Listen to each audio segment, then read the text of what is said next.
Danganronpa.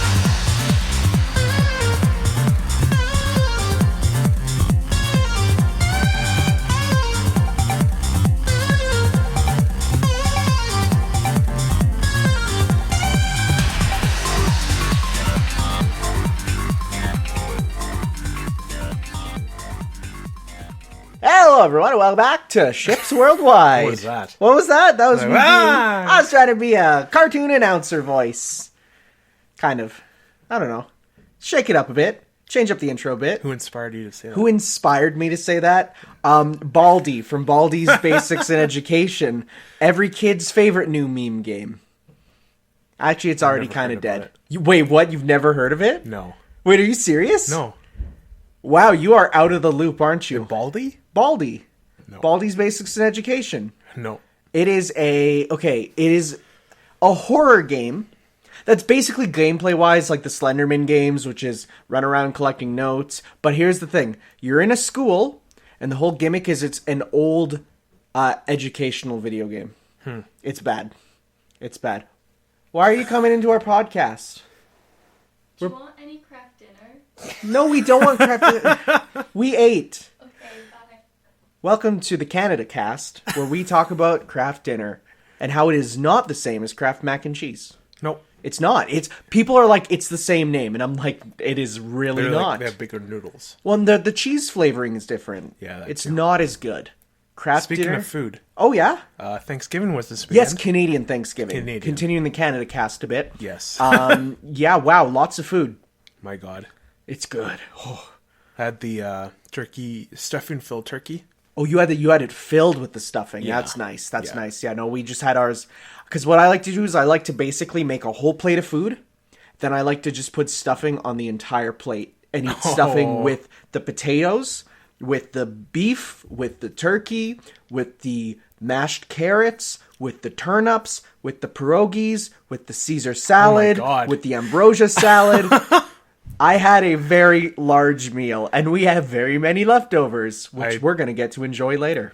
I just had the turkey. I had corn, scalloped potatoes. Okay, but how many people were over at your house? It was just me and my parents. Okay, so yeah, we had about 70 people at our house. 70? Yes. How do you fit 70 people? Well, okay, so we have the top floor. This is a big house, We but have still. middle floor. We have then the basement here, and then half of them were outside too. In the... In the cook shack that we now have. Have you even seen my cook shack? No. Yeah, we got a cook shack back there. We reorganized where we had the place where you'd sit by around the fire. Okay. Now there's a shack there, and that shack has an oven out there. It's an outdoor oven that you just put firewood into. And you can fit people in there? Oh yeah. Huh. So yeah, no, we had a ton of people over, and I learned Ukrainian, which is a fun way to spend it. Also, I defended my amiibo from a 3-year-old.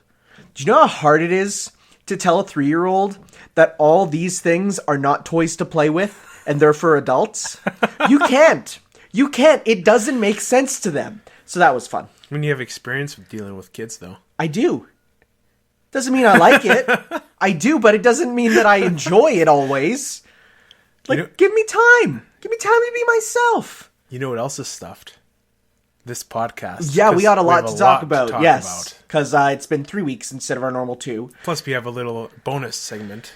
Yes, it just for those of you who don't know and maybe just are on the podcast, it was just this is a tough time for me as a new teacher because I have so much to do. Like I have to do all my lesson plans, I have to get everything ready. But as time goes on, it'll get easier, and we hopefully won't have as many delays. It's just how life is.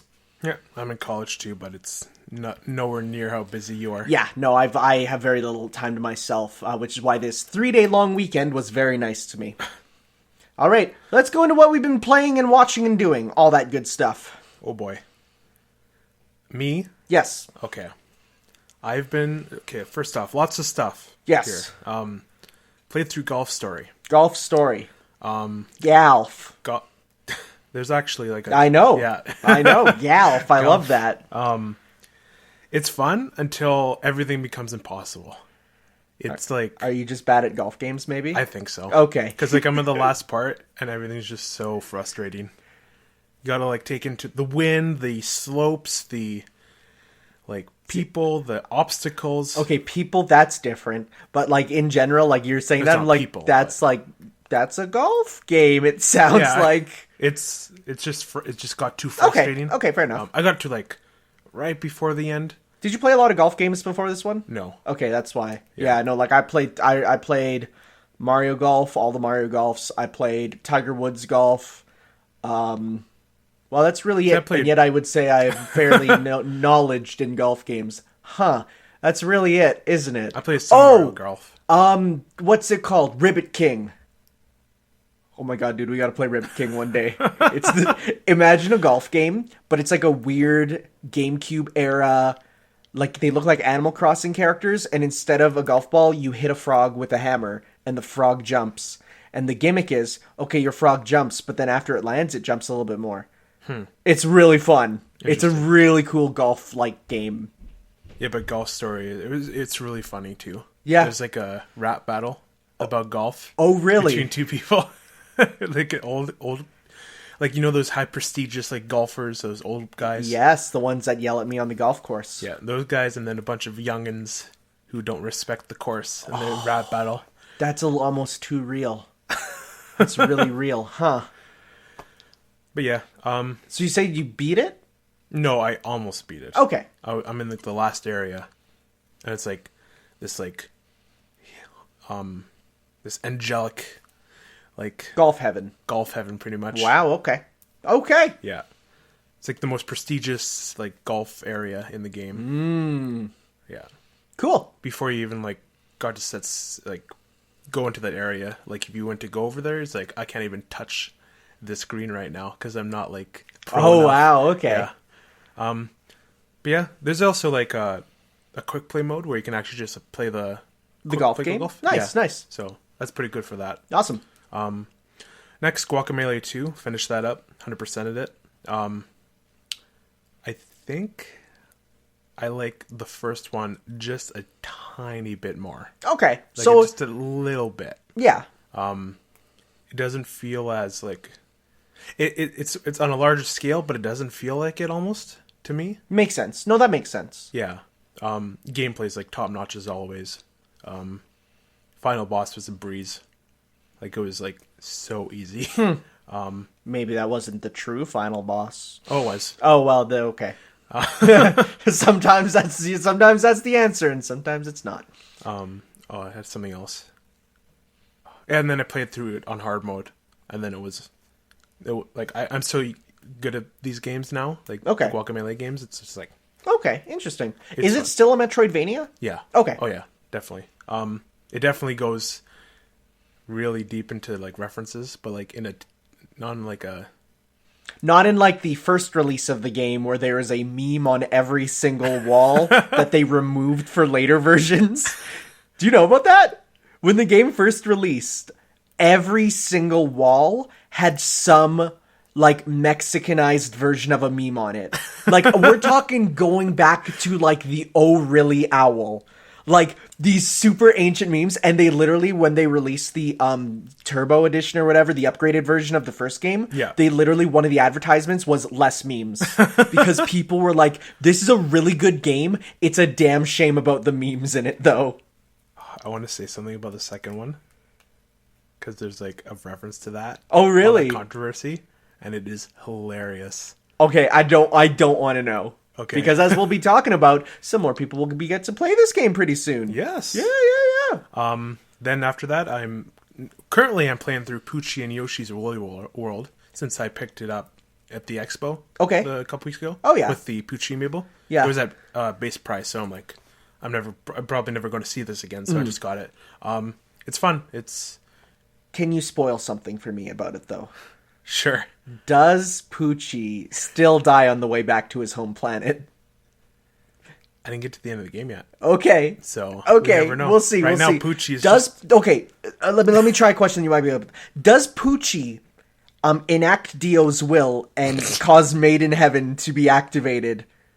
Yes, actually. Okay, good, Yeah. good. I was worried they would get rid of that know. for the 3DS version. The only thing- Okay, let me break down those two jokes I just did. The first one was a Simpsons joke with the character of Poochie, who was added into the Itchy and Scratchy cartoon. Oh. But then because he became lame, they wrote him out with, and then Poochie died on the way back to his home planet. Oh. The second joke was a reference to Enrico Pucci, who is a character from JoJo, who is basically Dio's gay black priest lover. Huh. Yeah.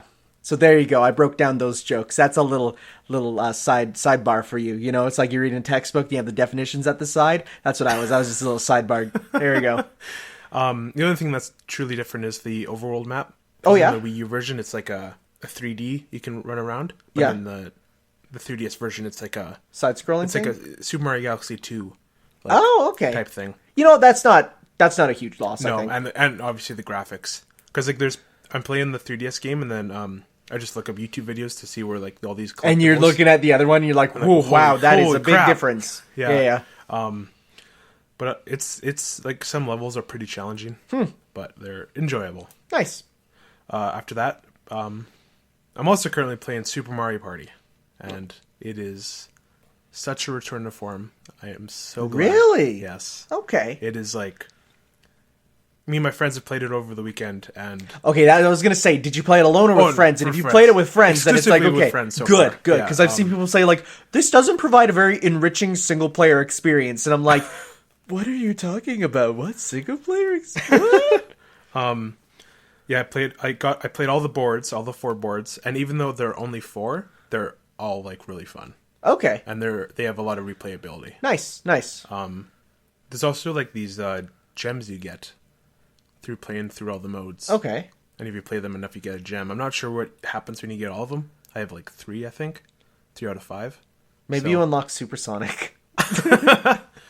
all the mini games are like incredibly fun. Good. There's like they really take advantage of the HD rumble. Yeah, did you hear that if you disable the rumble or play with a controller without rumble, like a third-party one, it actually will remove those games from Really? circulation. Yeah. Huh. So if someone brings over their thing and they don't have the rumble, then it just skips over them. Oh, that's cool. That's a really neat attention to detail. That's really cool, yeah. Yeah, it is. You said really need attention to Dio.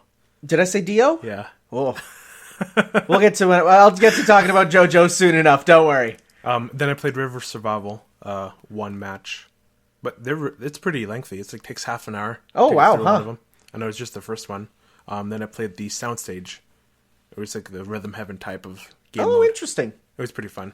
But does it have the choicest voice too? No. Oh my god. That mini game is so good. Just like it's like make a Bowser noise. It's like make a Toad noise.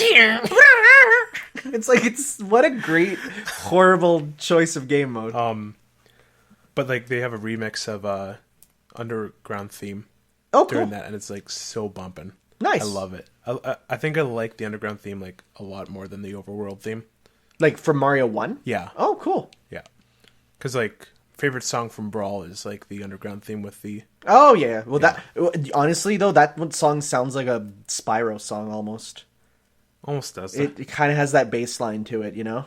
Yeah, it does. Yeah. And with that, that's done with video games. Yes. Next, Better Call Saul. Better Telegram Terry. Yes. Better email Emmanuel. Finale's tonight, so Okay. I hope we get to watch. Well, we'll if see. we have time. Yep. Well, I'm like last episode was like it's been a slow burn throughout the season. Yeah. But last episode, it's like shit hits the fan, Oh yeah. and then the finale is going to be like what happens. Is Saul going to get called? I think he didn't get called, and he's really That's mad the about twist. it. Wow. Okay. Well, if we're gonna watch tonight, he went to go get his law license back, Yeah. but he got denied because He was forging fake evidence. No. And then the jury system got put in place. And then he took in a young orphan girl named Trucy Wright. And it was due to insincerity because he didn't bring up the death of his brother okay. because he doesn't care about him anymore. Okay. But now he has to go he's going to go back into court and like Rewrite that bar exam. something. It was something. There's a term for it. Appeal. Okay. Yeah, appeal for it. And then like the sad stories with like they're building the super lab throughout the season, but someone got away, one of the builders, so they got to track him down. So would you say this season is very appealing? It is actually. At first I was like, going through the other season, I was like, this isn't my favorite season. Oh yeah. But like after like last episode, I'm like, yeah, maybe it is. Okay, fair enough. After that, the main event. Oh yeah, this is the thing you were hyping up that we all were not caring about in the Discord. My piss beat off right off. He does that though. That's okay. The Walking Dead. Yes. First episode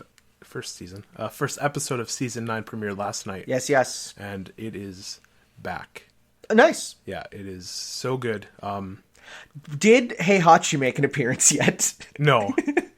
Okay, so What if they write that in though? What if they have an episode where it's like a non-canon crossover episode where they get actors dressed as Tekken characters to come in, and Noctis and Akuma are there too? God. Just like AMC, please, I'll pay you.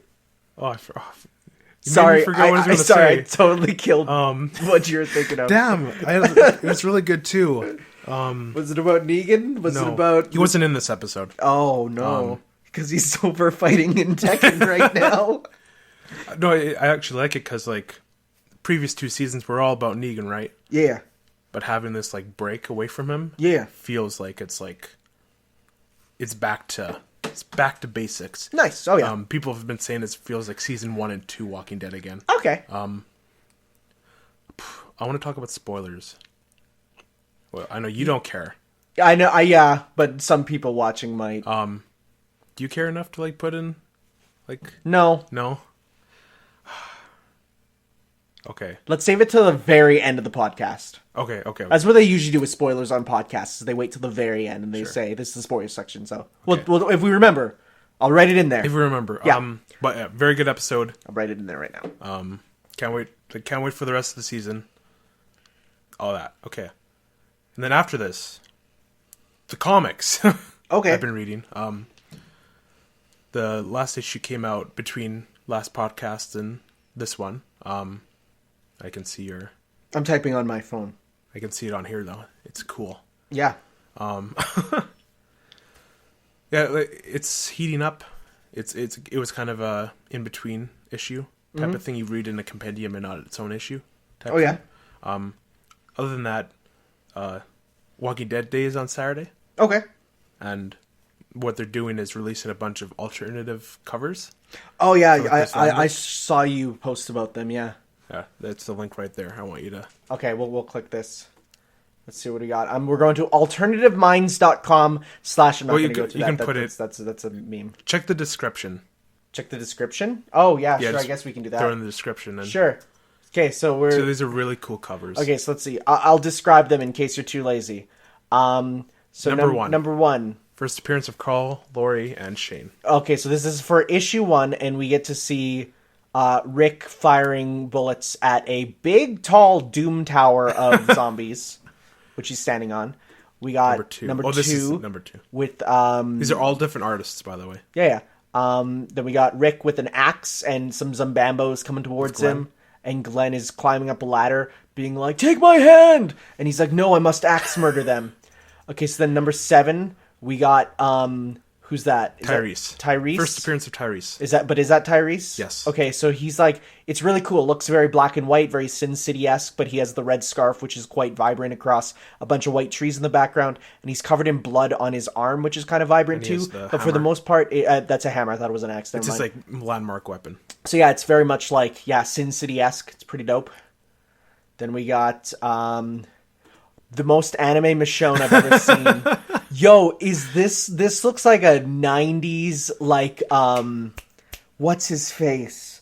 Who's the guy who can't draw people? Oh, Liefeld. It's a very yeah. Rob Liefeld cover with her with like clothes that like could like are surgically grafted to her body. They're so tight. And she's doing like the Virgil thing where like you do a slash and you put it back and you have to wait till you put it back in and then they die. That's pretty dope. That's super dope. That's some Aijitsu style stuff. You got number 27. You got the governor looking with a bunch of Fishbowl head tanks for Zambambos. Again, very black and white, but more blue and black. Whoa! Yeah. That will not be allowed to be sold without a cover.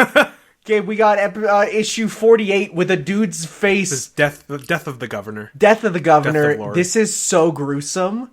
This will be sold in the cover. Like they will just no, what say, they're doing is they're doing blind bags for them, right? Okay, well then yeah, because woof, that's rough. That's his head explode. First appearance of Abraham, Eugene, and Rosita. We got more Zambambos being killed with axes and Abraham. Everyone behind him. We got the first appearance of Jesus, looking literally like Jesus, with a glowing gun, and that is on the nose. That is literally Jesus with a gun. That's dope. I actually really like that.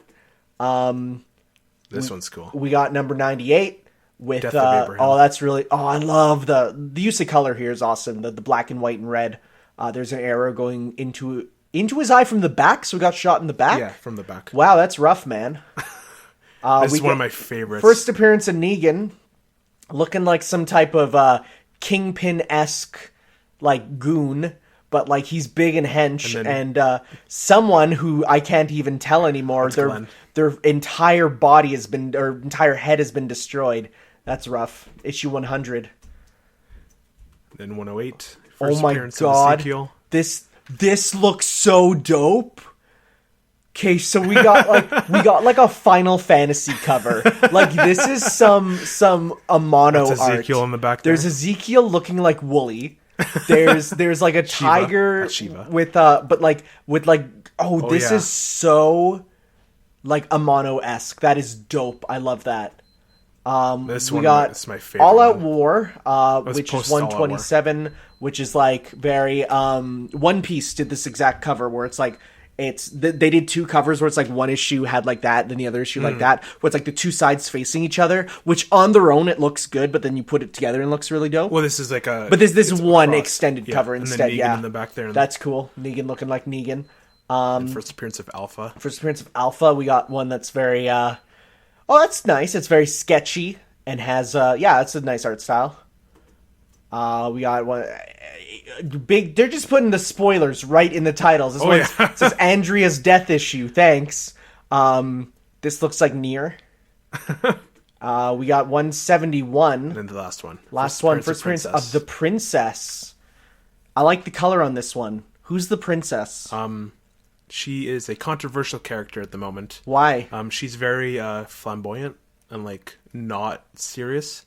She does the hex and the shoots and the talks a lot. But I feel like there are people like that in our world. So like the idea that a cataclysmic event would make none of them like that, I think is dumb. I feel like whenever there's a thing where it's like she doesn't take anything very seriously. Yeah, because there's people like that in real life. So when people complain about those characters, I'm like, they exist. Like those people are real. That would be a part of the story. Yeah. So yeah, that's cool. I like her. Yeah, she's cool. So that is some cool alternate covers, which normally we don't cover. But hey, okay, you got more though. Okay. Keep going. I saw Venom on Saturday. How was it? It was Be honest. It was less than okay. Less than okay. Okay, but it wasn't like unwatchable. Okay. There are some good parts. There are some very bad parts. Okay. So just. I've seen pictures. Please confirm. Is that part in it? There are two parts people talk about the most. Thick symbiotes. Yes. Oh no. But it is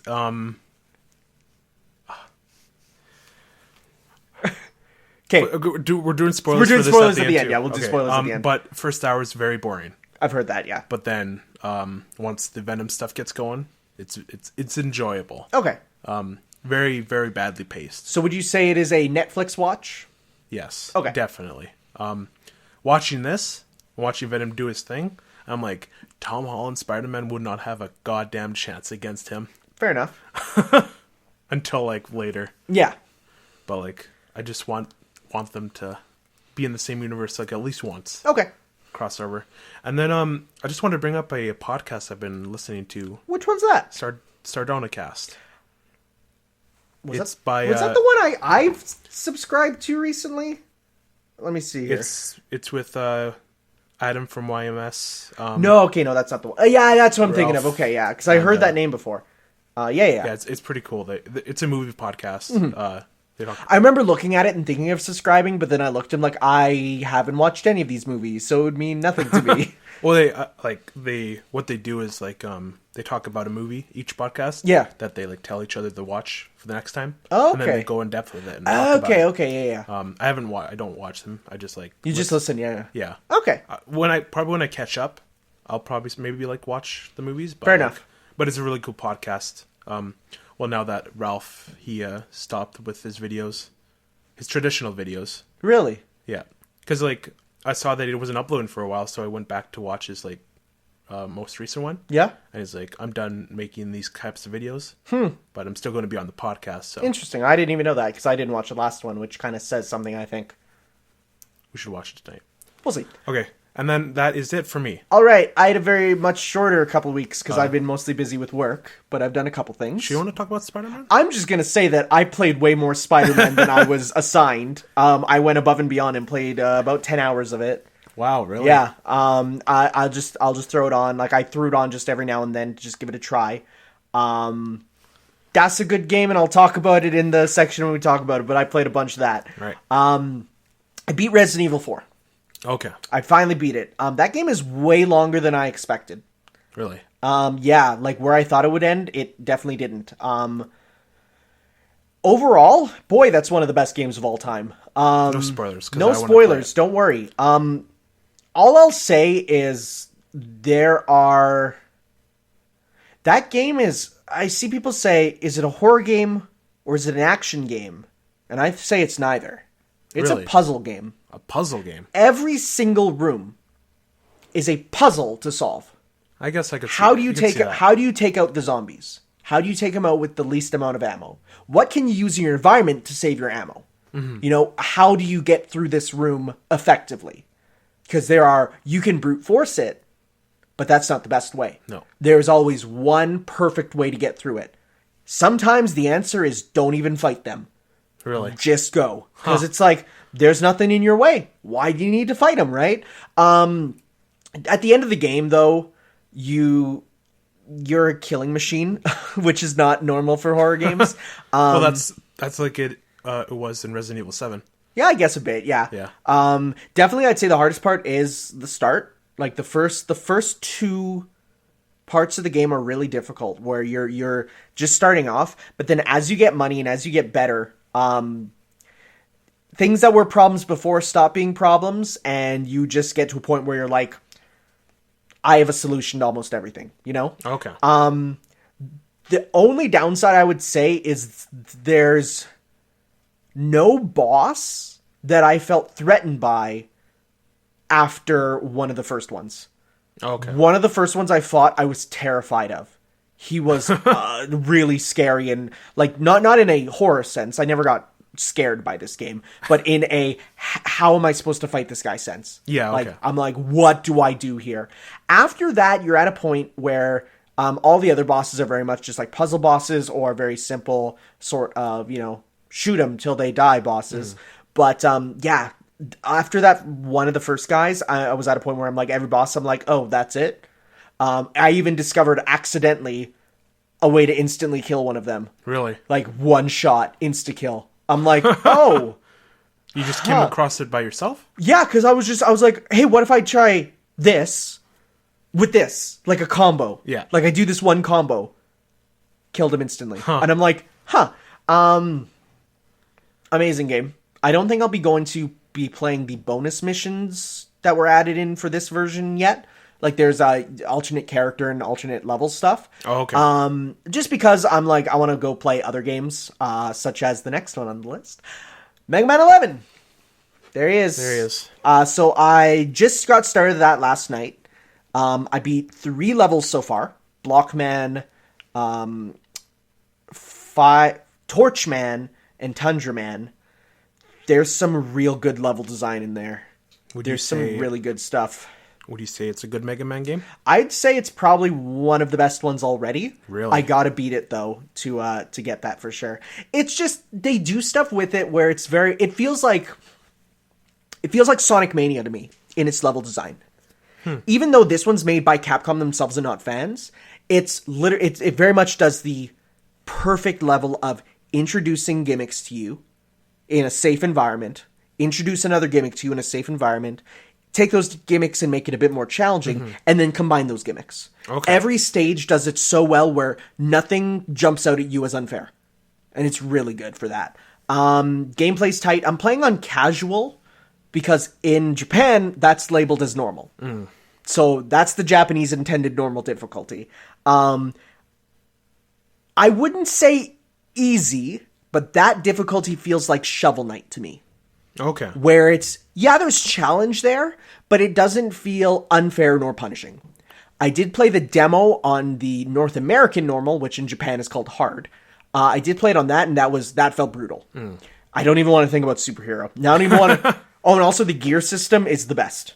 It's so good. I still have to get used to it. I didn't use it much in the demo. What? See, I keep hearing people say... I keep forgetting about it. See, I keep hearing people say, I keep forgetting about it and I don't use it that much. But I'm just like, you have the power to slow down time whenever.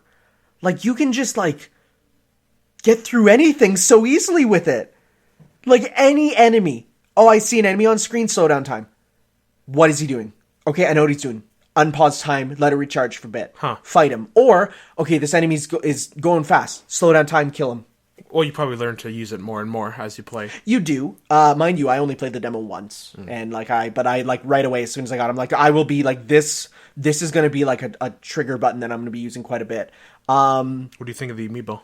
It's such a good amiibo. I love him. I like how they gave him the block looking like a Mega Man disappearing block instead of just a regular sort of piece stand like Link has. Yeah. And you can use any amiibo with it, but these ones guarantee 1-ups. Weirdly enough, you use them mid-level, which is strange. You can only do them mid-level. Really? You have to you pause in the middle of a level, press Y, and then you can scan them in. So why do you got the Smash one over here? Because I use both them. Oh, okay. Yeah, because then each one gives items. Cool. Yeah. Really good game. That's about it for what I've been playing, aside from a few, I'll pick up and play a couple things, but nothing that I would say took up my time. I popped in and played some River City Ransom on my Nintendo online service. I played some Mario 3. I played some Ultimate Chicken Horse, which is just, You bought it? So, yeah. Dude, that game is one of my favorite multiplayer games of all time. It's so fun. We're going to play it later. It's the best. Okay. It's the best. I have played it before.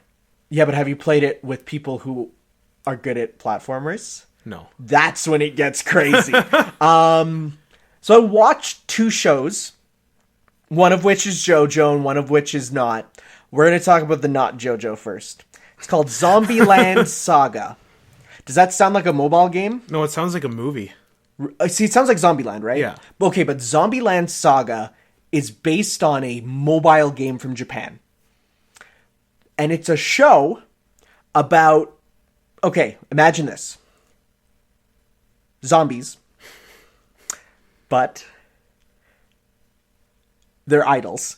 Oh, Jesus. On stage, singing heavy metal. What?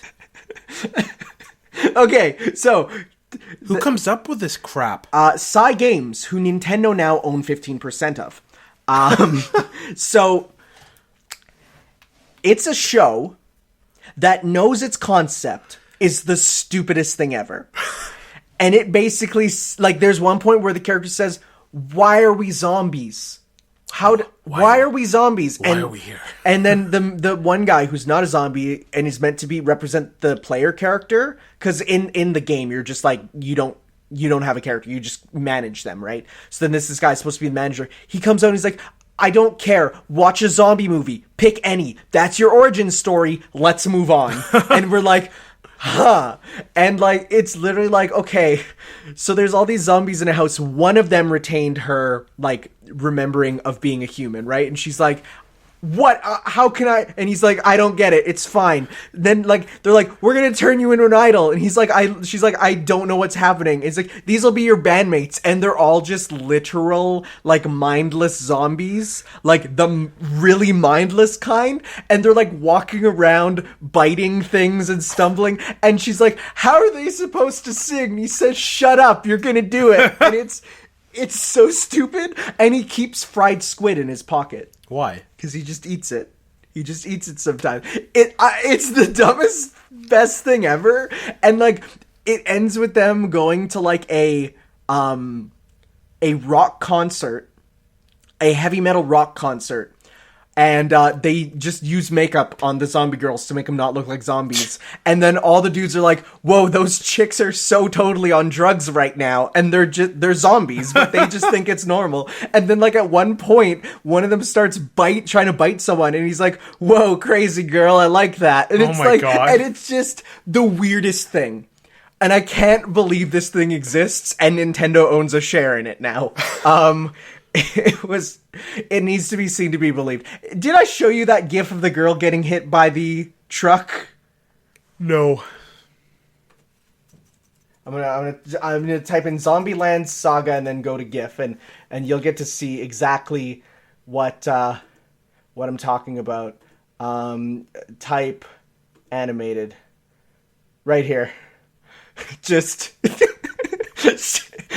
she walks out of her house and like it starts off like it's gonna be another great day, I'm a brand new high school student, it's gonna be wonderful, and she runs out of her house without looking both ways and just gets destroyed by this truck. That's how she dies? That's how she dies. This is like immediately from the start. Oh my God. And she walks outside and gets destroyed. It's hilarious. The comedic timing is wonderful. It needs to be seen to be believed. And then I watched the new season of JoJo no Kimiya na Boken. I saw that Vento Oro. I saw that clip of The Taste of a Liar. No. Oh, well, I don't know. It was like a two animals fighting. What? And they're like doing JoJo stuff. What are you talking about? Maybe it was birds or spiders. One of the two. What are you talking about? You haven't seen it? No. It's just like this thing that's been like made its rounds like last week. Just these like, I'm sure someone listening knows what I'm talking about. It's like birds just saying JoJo stuff and one of them pushing the other off the cliff or something. Okay. No, yeah. This is the new season. Takes place in Italy. Featuring the son of Dio as the main character. He has dumb donut hair. He wears a fully pink outfit that exposes most of his chest.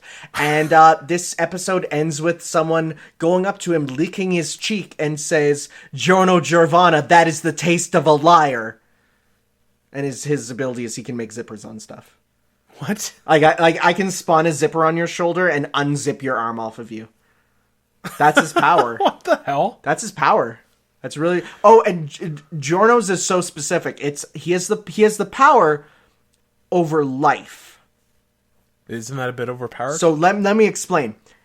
At one point, he steals. There's a guy and he steals a girl's wallet. Right.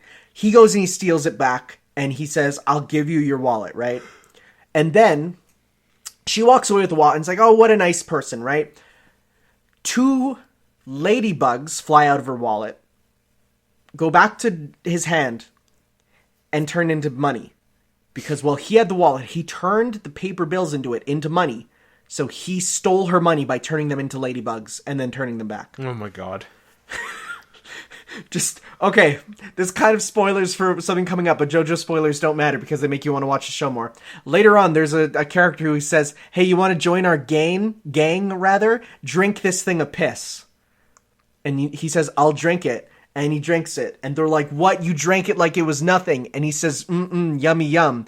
And they're like, you're a freak. You're welcome in our gang. Turns out he turns his tooth into a jellyfish to absorb the pee because it is jellyfish absorbed liquids. That's the power over life. JoJo is so stupid. Oh my it's God. wonderful. We haven't heard the opening or ending yet. And Why? the reason, because the first episode, they don't show it. Oh, okay. First episode, they do cold open, and they just have the credits going as it's playing, right?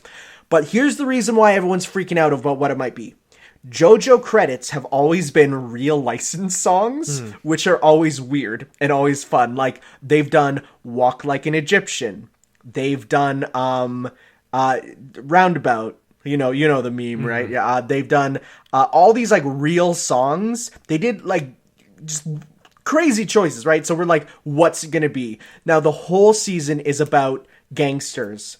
We really want it to be Gangster's Paradise. We really do. So we'll have to see there. And the opening is being done by the guys who did the Neon Genesis Evangelion opening, which means nothing to you, but is one of the most prolific anime openings of all time. So it's going to be like, well, how's it going to be? Yeah. JoJo.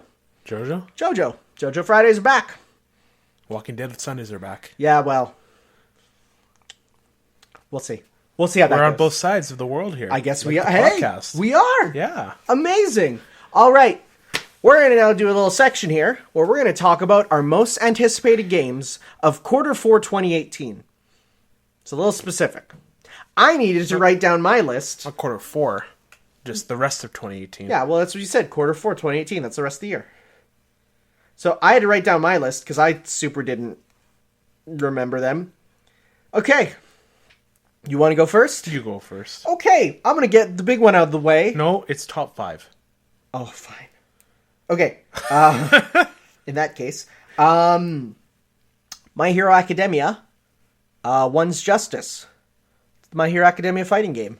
It's coming out later at the end of this month. Mm-hmm. I like dumb anime fighters. Just like, and this one is customization. Like, that's all I need. And I know it beats, like, it's not competitive. And I hate that. Let me play a dumb, fun anime fighter. You know?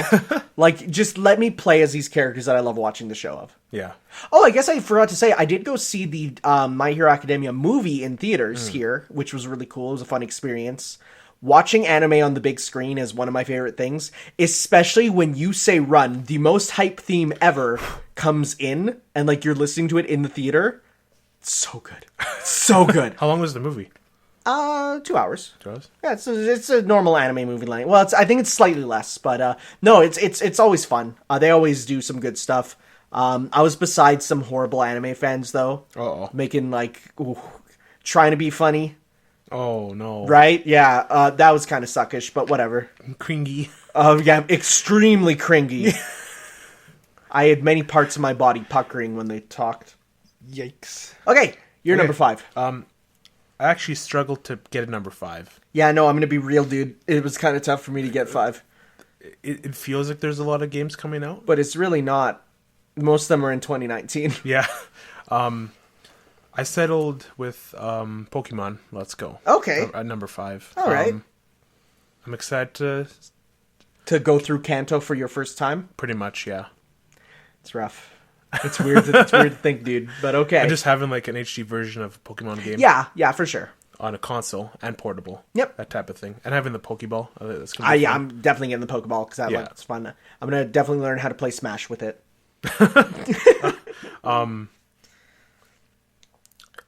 I know it's gonna be really casual, but like. Yeah, but you know what? Always... They did say, okay, the next one after this is going to be the normal game. Yeah. So it's fine as a spin-off. It is. Yeah. I'm like, if they do this for like the next gens, like Gen 2, 3, and 4. Yep. It'll be cool. We'll see. Yeah. Okay. My number 4 is The World Ends With You. Final mix. Because I didn't get far in the original DS version. And it's canon to Kingdom Hearts. So I have to beat it. And that's not a joke. It is super canon to Kingdom Hearts. So I gotta get through that to fully understand the story of Kingdom Hearts. Also, it looks cool and the music's great, and I'm really looking forward to playing a new game that you play Wiimote style. Yeah, that'd be cool. Yeah, right? Like, I loved Wiimote style of pointing and moving around and, like, like, I love that. And just how it, like, works just from the Joy-Con. Yeah, like, it's awesome. So I'm really looking forward to like playing Black a bit Magic. more of that. Speaking of Kingdom Hearts, that, We'll get to the... Okay. Oh, yeah. We'll get to it. That's in there. Okay, number 4 for me is a Persona 5 Dancing in Starlight. I forgot that that's coming out right away. Yeah, that would be on my list if I remembered. Yeah. Just looking forward to it. I've been seeing gameplay a lot, like, from New York Comic Con and, like, Yeah. a different space. I'm just like, I just want to play it now. No, fair enough. Are you getting that version with all 3? Yeah. Yeah, it's going to be good. Yeah. And even then when you go and play them, then you'll be able to appreciate the other ones. Yeah. For sure. Okay, my number 3 is Taiko no Tatsujin for both Switch and PS4. Okay. Because I love me some Taiko Drum Master. When's that coming out? Apparently February. Not February. November. Okay, I was like... Yeah, it says November. Not up for pre-order yet, but I'm really looking forward to drumming to such hits as Dragon Ball music, as well as Vocaloid music, because, you drum to those. Okay. Yeah. You going to get both versions? Yep. Oh, yeah, because there's only, 5 songs shared between them. The entire track, because the PS4 one is, the 7th game, and the Switch one is the 8th game. Oh, We're just getting them both at the same time, but they're entirely different games. Okay. Yeah, cool. the only shared ones are the ones that are in every game. Like, the basic learn to drum ones. So, entirely different track lists. Okay. Yeah. That's it? Yeah, you're 3. Right, number 3 is Spyro Reignited Trilogy. Oh, yeah. Yeah. That Can't wait to... funky little dragon there. Can't wait to play Spyro again. Nice. In all the reignited glory. Have fun playing, as I hope they improve the controls for some of those friend characters in 3. That's all I'm going to say. They just uploaded a comparison between Fracture Hills. Oh, yeah? You know Fracture Hills? Nope. Which level is that in which That's game? the one with the number 2. The Okay. stone monsters. Oh, and yeah, the yeah. escort mission. Yeah. Woof. Yeah. Woof. Yes. Seeing those stone monsters, the things I hate in HD. We got through it, though. We did. We did, so we can do it again. You can do it again. It might even make it easier. Yeah. So looking forward to that. Well, my number 2 you took, it's Pokemon. Oh, really? It's way up there for you, eh? Well, it's just because, I am looking forward to just playing a new Pokemon game. I'm looking forward to Let's playing it. Because I haven't Let's played a new Pokemon game, ever. Because they've always been portable. I can't Let's play those. So, for this to be on a console again, it's I could finally do that. Cool. My number 2? Yes. Red Dead Redemption 2. Oh, yes, the cowboy game. Can't wait for it. The first one. We have a bunch of news about it, so we'll be talking about it. We'll be talking about that there. And I think our number 1 is the same. What else would it be? Fallout 76? I was going to say, I was coming up, I'm like, what's a dumb thing I could say? Okay, it's Smash. It's Smash, It's yeah. the Smash game. It's the Smash Brothers. That's a good place to talk about the new Tomodachi remix. Oh, yeah. It's good. What was the one before? It was Pokemon. Yeah, the Steven remix is so good. That's a really good remix. That's pretty good. Okay, but Gen 3 is my favorite. That's fair. Musically at least. Yeah. So when I get that one, it's I love Gen 3 music. All I need though is the dumb trumpet song in. It's not gonna be. You know what I'm talking about, right?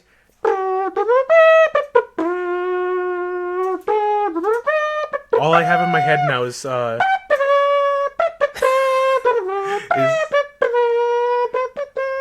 and then the French horns come in. I love that song. The one above Slateport. I don't know the name of the route. The song I really want is from Pokemon Stadium. You had it in your music to Smash 2 way back when Smash Pokemon 4 was Stadium? Are you talking about Coliseum? Coliseum. Okay, because Stadium's the N64 one. Okay, it's definitely the other one then. Okay. Is it the Mirror battle? Yeah, okay, that's from XD, I think. Oh, okay. Yeah, XD, because that's his one from XD is the Michael Jackson sort of disco one. Yeah. It's so good. It's so good. It's the best battle theme in the series. It won't be. They forget that spin-off exists. Yeah.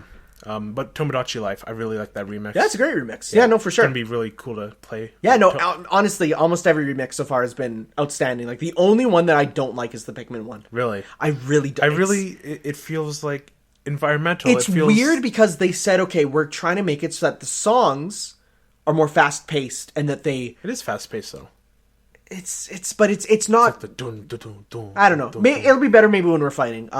What about that Animal Crossing remix that sounds like a Blaze Blue song? I still don't know how to feel about it. It's so good. Like, it's so dumb in a good way. having that on an Animal Crossing stage is going to be so weird. Yeah, but there was Go KK Rider on it in Brawl. But that fits though. Does it's like, it? it's KK. This is like a not KK thing. No, Go KK Rider is literally the first Kamen Rider theme song. Know that. Plagiarized. Like, there's a comparison video out there. It is note for note the same. There's a Kamen Rider theme just in there. What do you want tomorrow? I'm still waiting for a Kid Icarus remix. Yeah. I don't know. I mean, I'm still waiting on... Or a Sonic remix. Yeah, I think everyone's waiting on the Sonic remix. That's going to be good. We'll see. I don't know. I'm at a point where I'm, like, so happy with the music. I'm like, surprise me. I don't even want to make guesses, because every time it's, like, just something out of nowhere. Like, that F-Zero remix is still, like, so good. You're forgetting honestly, I think the best remix in Smash history. Which? Gangplank Galleon. Oh, that one's so good, yeah. Oh, that's so good. It's number one. It's up there. I need to know what the lyrics are. I need to know what they're saying, because it's so dumb that it's in there. But when people are like, it's so weird, and I'm like, the DK rap. Having rap in a DK song is not that crazy and new, No, it's not. you know? So, that's going to be great. But like the ultimate soundtrack, I think it's already better than Smash 4's. Oh, God, I go yeah. back to Smash 4 remixes, I'm like, these are okay, but... There's some that I really like and some that I super don't like care about. Tortimer Island remix. Which one was that? Or Cappen's song. Oh, I love Cappen's theme. Yeah. Yeah. And then the Yoshi's Island medley. From Smash 4? Yeah. I don't even remember that. Well, we'll get to it. Yeah. Maybe. Yeah, for sure. And then there was a Mario song. It's the Super Mario Bros. 3 medley. Is that the one with the Spanish guitar? No. I love the one with the Spanish guitar. That's the Fortress Boss. Boss, Yeah, yeah. that one's dope. The Fortress Boss remix in Ultimate's really good too. Yeah, I love for it. sure. Okay. Okay, well, let's head on to the news. Where are we at right now? I think we're doing decent for time. Yeah, we'll do some news. Okay. We'll do the news. Sure. Lots of Western news. Yes, not as much Japanese news, but This doesn't happen very often. I know. So probably biggest. Kind of. It's big. It's big if they continue to act on it. PS4 crossplay is in beta right now. For Fortnite only. So we'll see if Still they a big go deal. forward. They've never not had the ability to. They just said we're not going to. They've admitted that they took too long. Yep. I mean, because there was PS4 PC crossplay has been around for a while now. But the fact that it's now going to be cross console is like That's a big deal. that's a big deal. And yeah. hopefully it's Incorporated for more games. Yeah. and in the next generation of consoles. Yeah, for sure. It becomes like a main thing. Yeah. Yeah. Okay.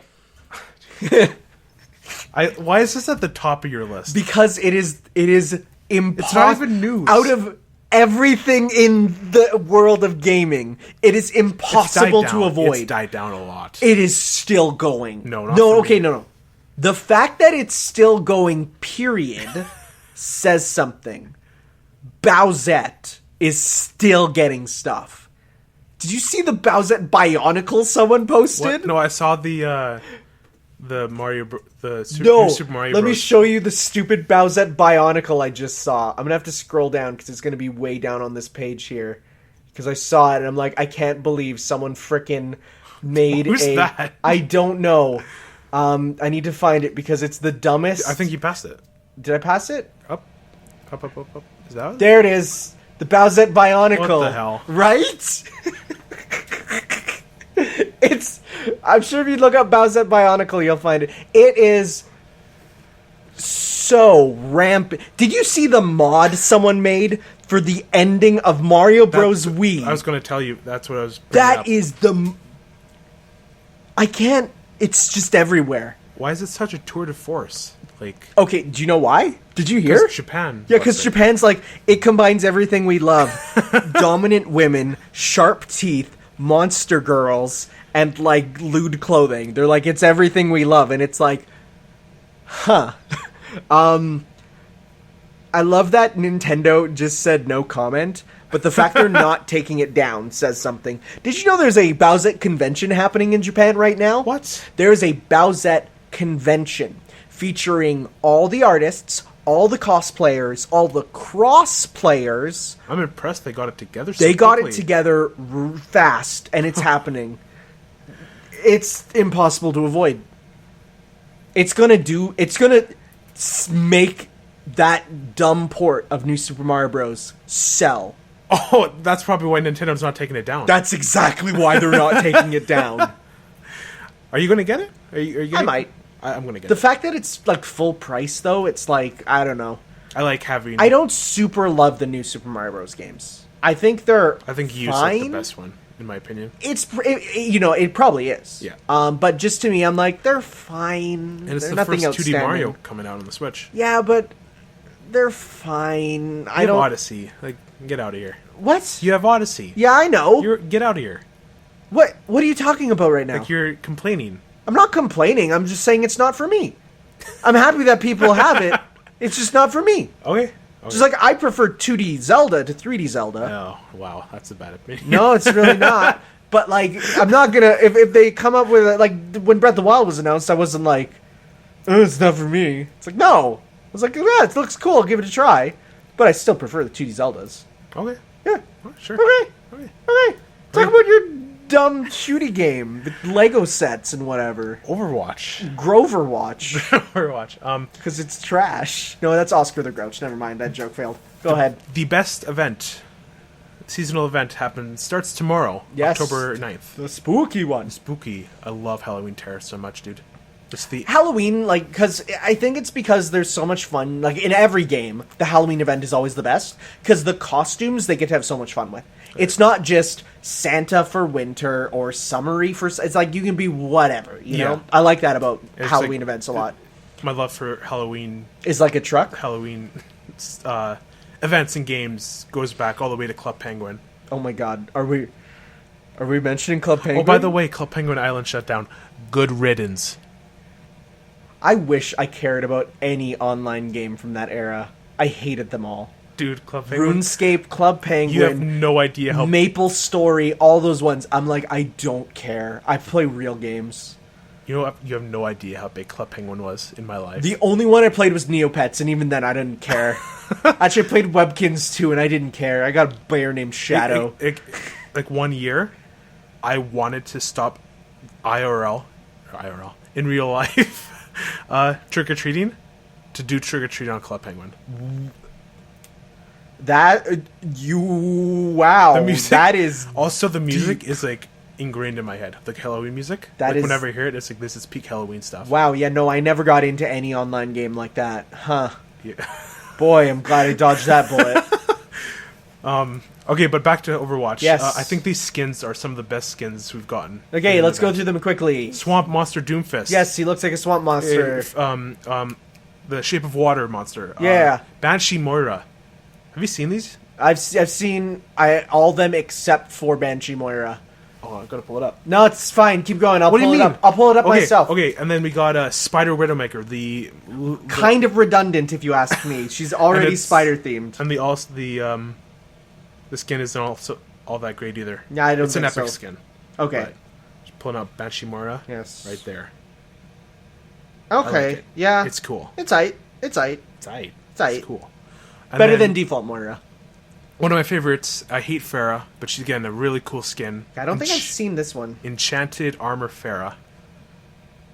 Just Whatever. Who is that? Who? Okay, spelt the name wrong. Are you That's gonna- someone totally different. Right there. Oh, She doesn't have a head. That's so cool. Yeah. That's actually super dope. Yeah, no, I didn't see that. That's cool. And then Jack-o'-lantern Wrecking Ball. Yeah, so that's good. That's really good. cool. And I really like. Yep. It kind of made sense. Yep. And then just today, Undead McCree. It looks good. I like the skull. Yeah, Mask looks and cool. like the color scheme and all that. No new Junkenstein, like no new mode. Yeah. And it's not going to. But be is like, the old mode back? Yeah. Okay. Of course. But there's going to be more Halloween-ized areas. All right. In the maps, like what's the Widowmaker's Mansion? That's going to be Halloween-ized. Cool. And probably the one like Eichenwald and Hollywood again. Cool. And maybe another one. Okay. Speaking of Halloween events, Halloween events. Splatoon 2 is getting one. It's actually pretty big. With some cool stuff, some cool costume pieces like a Jiangxi piece of paper over their head and some other cool stuff. I'm not playing Splatoon 2 that much, so... And then I might get it, Goblins then- is all going to be Halloweenized. Oh, yeah. Yeah, it's cool. And I really hope they keep it up, and I hope it's a thing where they just have it, like, set to be automatic when the servers are going. Like, it doesn't have to be... They don't have to make it a big event. Like, it just happens. Oh, okay. Like, I hope they do that, Cool. but we'll see. What's the... Is it a Splatfest, or is it just an event? No, I think it is going to be like that for a few weeks. Oh, okay. Yeah, and then it'll go back. I wonder what the fight, or like the two things are going to be. Because last time they did Trick or Treat. in Yeah, Splatoon 1. so they'll do Boo or Eek. Boo or Eek. I don't know. We'll see. Okay, more Blizzard stuff. Yes. There's going to be a big Diablo announcement. at Obviously, BlizzCon. Diablo's going to be in Smash, because Blizzard was like, hey, now that we're putting a single game on the Switch, we obviously deserve to put a Diablo character in Smash. I can't believe they said that. Like, wow, okay, dudes. It's probably Diablo 4. Yeah. Or some sort of like big expansion. I'm seeing more Diablo 4 because Probably, yeah, it everyone's makes been sense. asking for Yeah, it. Also, a thing I didn't put on maybe here. Diablo 2 HD. That'd be cool Because too. people, or like Diablo 2 in the 3 engine, something like that. Yeah. One more thing. Yeah. Overwatch is rumored to be getting a big expansion Oh, yeah. at BlizzCon, so that's why I get it, because like Summer Games has been kind of like down. The Halloween event's going to be a bit like they're not like going overboard because Yeah. they're probably working on a big thing for November, so I'm looking forward to that. All right. Okay, this is news that people are blowing way out of proportion. The new Switch model. They're like, you're going to do a new Switch. It's going to be crazy. Did you read about what it's going to be? They Or already rumored. said. No, they already said. Where? You have a source? Yes, that Take Mizuguchi guy, the guy who does all the business briefings. What do you say? He said he said basically what they're going to be doing is the new Switches when they come out are using a different screen and a different battery type, which will make them better, but it's not going to be an advertised change. It's just for new models going forward, they're going to be using some slightly different, slightly better hardware. Okay. No, it's not going to be a new type of thing. It's going to just be the newer models will be slightly better. So that our Game Explain video I Yeah, watched no, was it's redundant. It's people jump on that so quickly, but then you need to read the actual business part, because if you read about it, the chips that are in the Switch already list the difference between the 1.0 Switch and the 1.1 Switch, and it shows the details, and the only difference is when they talk there's differences in battery life and difference in screen brightness. Okay. That's it. Huh. So that's already there. It's not going to be anything crazy. Got to read them business reports. It's also a bit. It doesn't make too much sense to release a new Switch. Not right away. Since Yeah, no. They're still It's- selling hotcakes. Yeah, no, for sure. Speaking of, Breaking news just yeah, today. this just came out. Guacamelee is on the Switch. Yes, and I am right now. Probably going to buy it again. Yeah, 'Cause I and want a portable the Guacamelee. second one was going to be coming in December. Yes. That's cool. That's good. Probably going to buy it on the Switch too. Hey, there you go. I love these games so much. I just want a portable version, and No, for sure. yeah. Death Stranding got a new trailer. Oh my god, it looks. Did you watch it? Of course. And I watched it and I said, okay, this is the one that this one the most resembles a real video game. Yeah. This one resembles, here is where a boss fight happens, right? Or something of that thing. But it's still I'm really worried about this game. If it works out, it's going to be awesome. But if it fails, it's going to fail so hard. I don't think it can, because there's so much cool shit. Yeah, but where's the gameplay? Game Awards. Where's the gameplay? Game Awards. He was walking. That was it. No, I'm talking about this game's coming. Actual HUD stuff. I need to see how the game plays in not a trailer cut to be gameplay, but a actual I think gameplay. in December. I'm so worried it's gonna be like The Order. I have faith in Kojima. I want to have faith in Kojima. I have faith in him. I'm sorry. You know what? At the worst, he'll make a really good, very weird movie. But I need to see what the gameplay is. I need to know. But back to that the man in the golden mask is voiced by Troy Baker. yes. Then there were. Have you seen the art too? Of the Yeah, characters? by the same person who did all the art, Yoji Shinkawa. Yeah. Yeah. Then there's another guy voiced by a big actor. Well, Del Toro is only lending his face and not his actual voice to it. Okay. So it's going to be Del Toro's, Guillermo del Toro, Yeah. right? He's going to be in the game as voiced by someone else. It's going to be Oh, him in body, okay. but voiced by someone else. Because he said Kojima was like, I don't want to take away from your directing schedule, so we'll scan you in and get nice someone guy. else to voice you. And he said like that's what I would have wanted. So it's like so that's good. And then that big giant monster, like the music that The lion monster. yeah, when it was like forming, and that music that was playing, I'm like, it felt so like. It has a butthole for a face though. And Have you looked? Yeah, I know. And then when It's a real butthole. when he yelled, it was like, Girl, that's a booty hole. that's like, It's cool. it's terrifying. I just sure hope you fight it and it's not just a cutscene thing. I think it'll fight it Because because it stood there like it was ready to fight. We'll see. Like you'd see like the name of it at We'll see. the bottom of the screen. Okay. Okay, so Red Dead Redemption 2 got a new gameplay trailer. And Yes. there's a lot to cover. There's going to be various activities with gang members, like heists, rob a train, hold up a coach, loan sharking, Okay. rival gangs. That's pretty cool. Lawmen can track you and investigate crime scenes. Okay. So, like, you gotta, like, either... Whoa, okay, I just looked at the very last thing and it finally set in what that meant. Wow. Okay, keep going. Deadeye system is better, obviously. What is that? So when you slow down time and you can aim at certain spots on the person. Like in the first one, it was just So it's like VATS. pretty much. Okay. But like you can shoot. Bet you didn't think I'd pull out a Fallout reference, No, did I ya? didn't. Haha. You can shave and bathe, or you cannot shave and bathe, and people around you will Can react. you be Stinky Pete? You can. I want to be. Okay, have they people will confirmed react. you can be... Are you customizing your character in this one? No, you're a person, but you can like customize his appearance.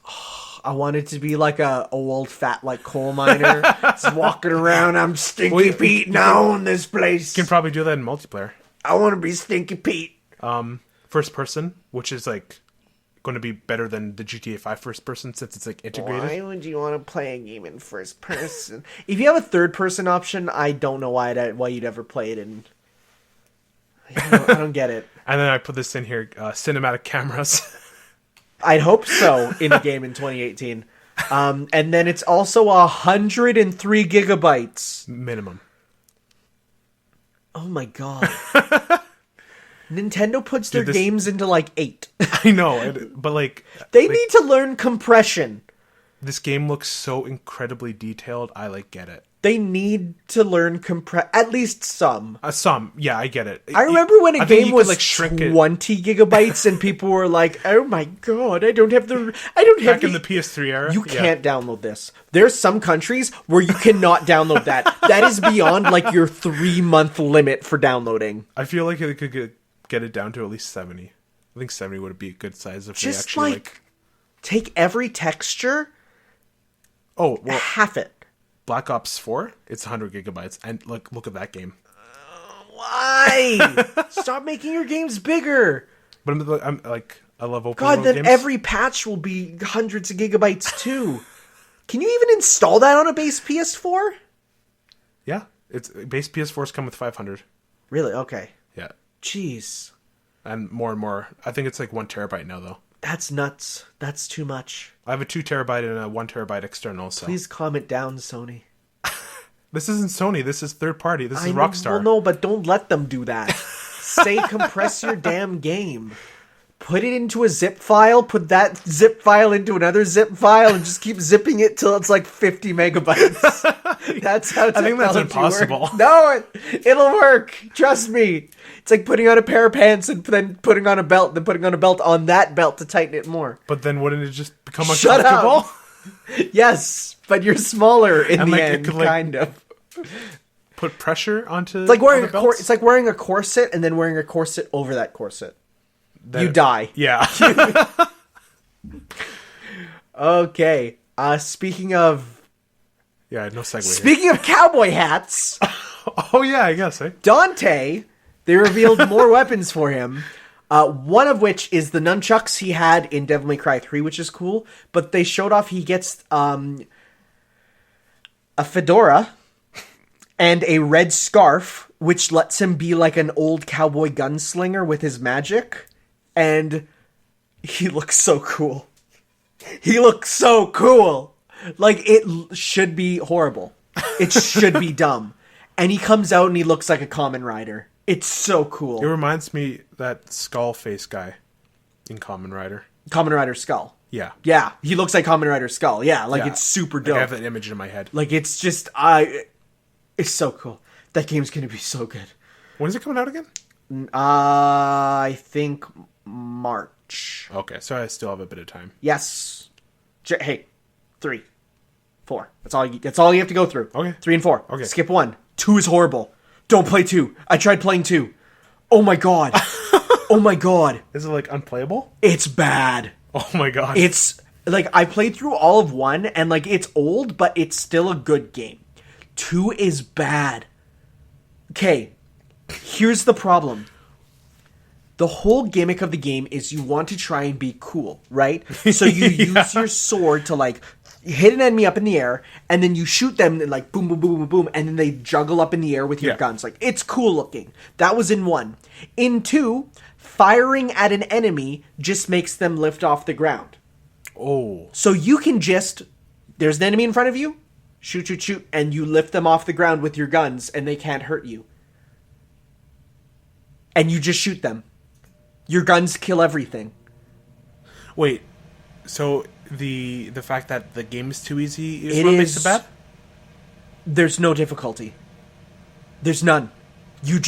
No, it's not even that there's no difficulty. Like, the game could be hard still, but the fact that also you don't get new moves.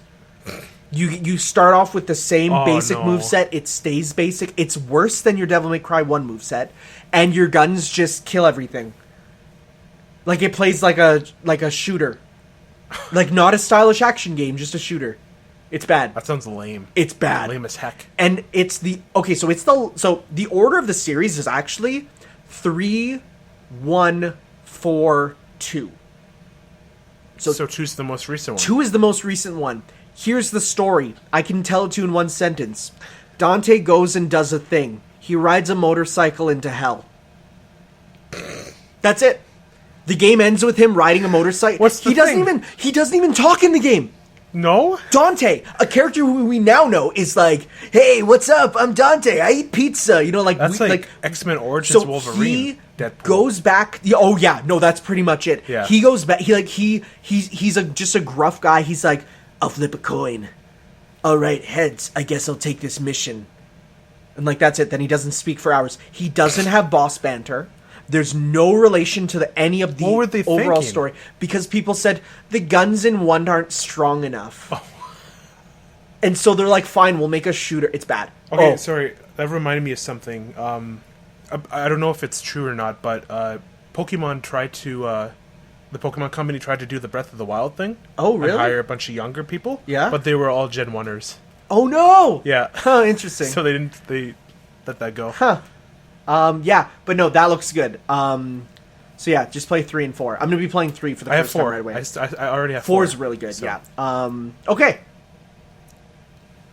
Next PS up. Plus games for October. You're already probably playing them. Yeah. Friday the 13th. So this one, do you know the story about this though?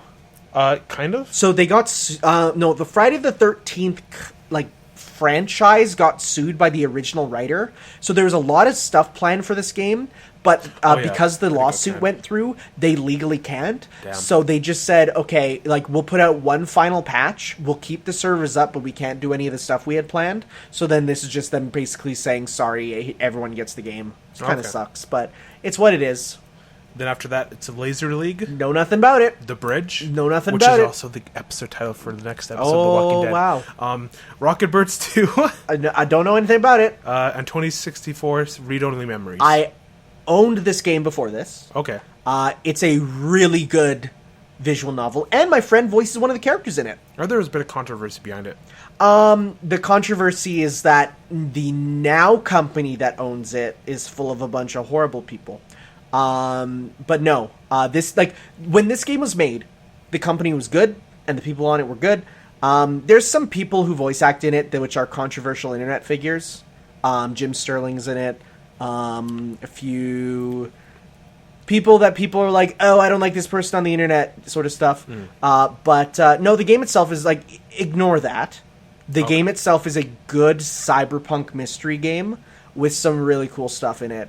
And again, my friend voice acts in it. Cool. Hey, that was really cool to hear him in the game. And then the November PS Plus games got leaked. Yeah. Bulletstorm. Which, hey, that game is not the best, but it's stupid. It's stupid fun. Yeah. And Yakuza Kiwami. Which sucks because I bought it. But that's big. That's a big one. That's a good month. Well, I mean, Yakuza 4 and 5 were PS Plus games when also. So, you can pay half the series through free if you were on it for a while. That's cool. Yeah, that's it for PS Plus. Okay. Castlevania Requiem announced for PS4. Are you talking about the two games? Yes. Okay. So that is Symphony of the Night and Rondo of Blood. Finally playable, eh? In the West? Rondo wasn't playable. No, okay. It was. Dracula X, yeah. No, it was on the PSP. Oh. They made a remake of it called Dracula X Chronicles, which was a 3D remake, and if you got through halfway through, you actually would find a cartridge which let you play the original translated to English for the first time. So it is using the PSP versions of both those games. Oh, okay. Now, here's the thing. Some people are up in arms. Because the PSP version does not feature the original voice acting. It has redone voice lines, which removes a very famous line, which some people are mad about. But overall, it is a much better, more faithful script. So that's, it removes the bad voice acting. Okay. Symphony of the Night, iconic as it is, has bad voice acting. It's redone now with modern voice actors, including Patrick Seitz as Dracula, which is... oh my god, that's so good.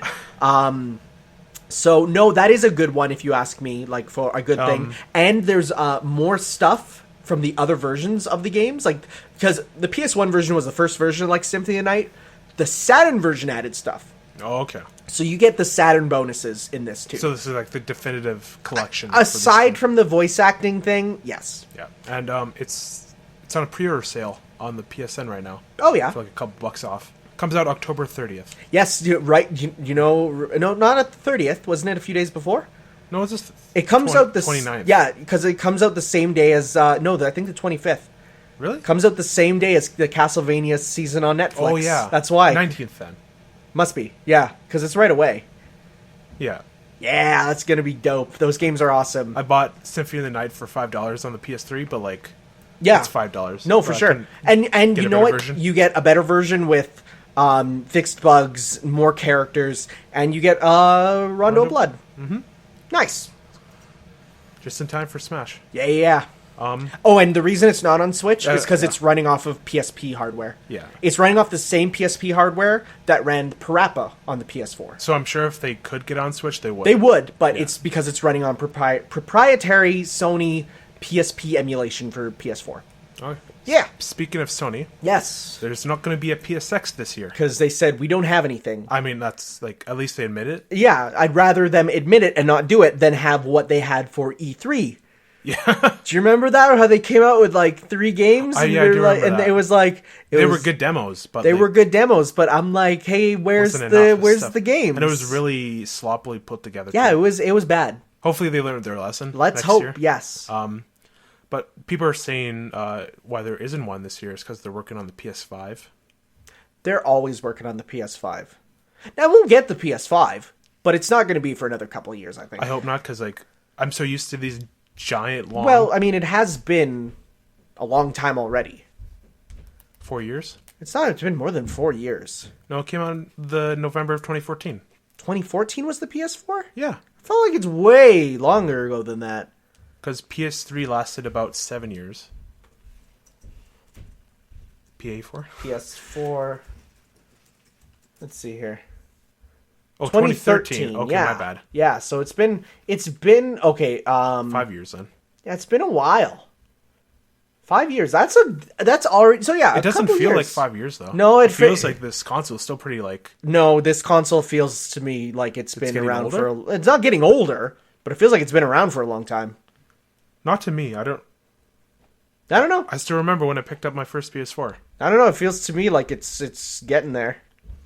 It's still a We'll great see. console. We'll see. Oh no, I'm not saying it's not. No. But I'm just saying like I can't even almost think back to a time when I didn't have it. I can. Like I don't know. We'll see. Yeah. Okay, back to you. Yeah, no PSX. Yugi, Jump Force from Yu-Gi-Oh. He looks awesome. Fights with his cards. And we got a glimpse of the stage, which is the best thing ever. Have you seen it? I saw a screenshot, yeah. Yeah, so it's the Golden Gate Bridge, but there's two big Naruto statues beside it. It's the best! The Valley of the End statues from Naruto just on the Golden Gate Bridge, and flying around as a Kaiba Corp blimp from Yu-Gi-Oh! And I'm like, this game's gonna be the best train wreck.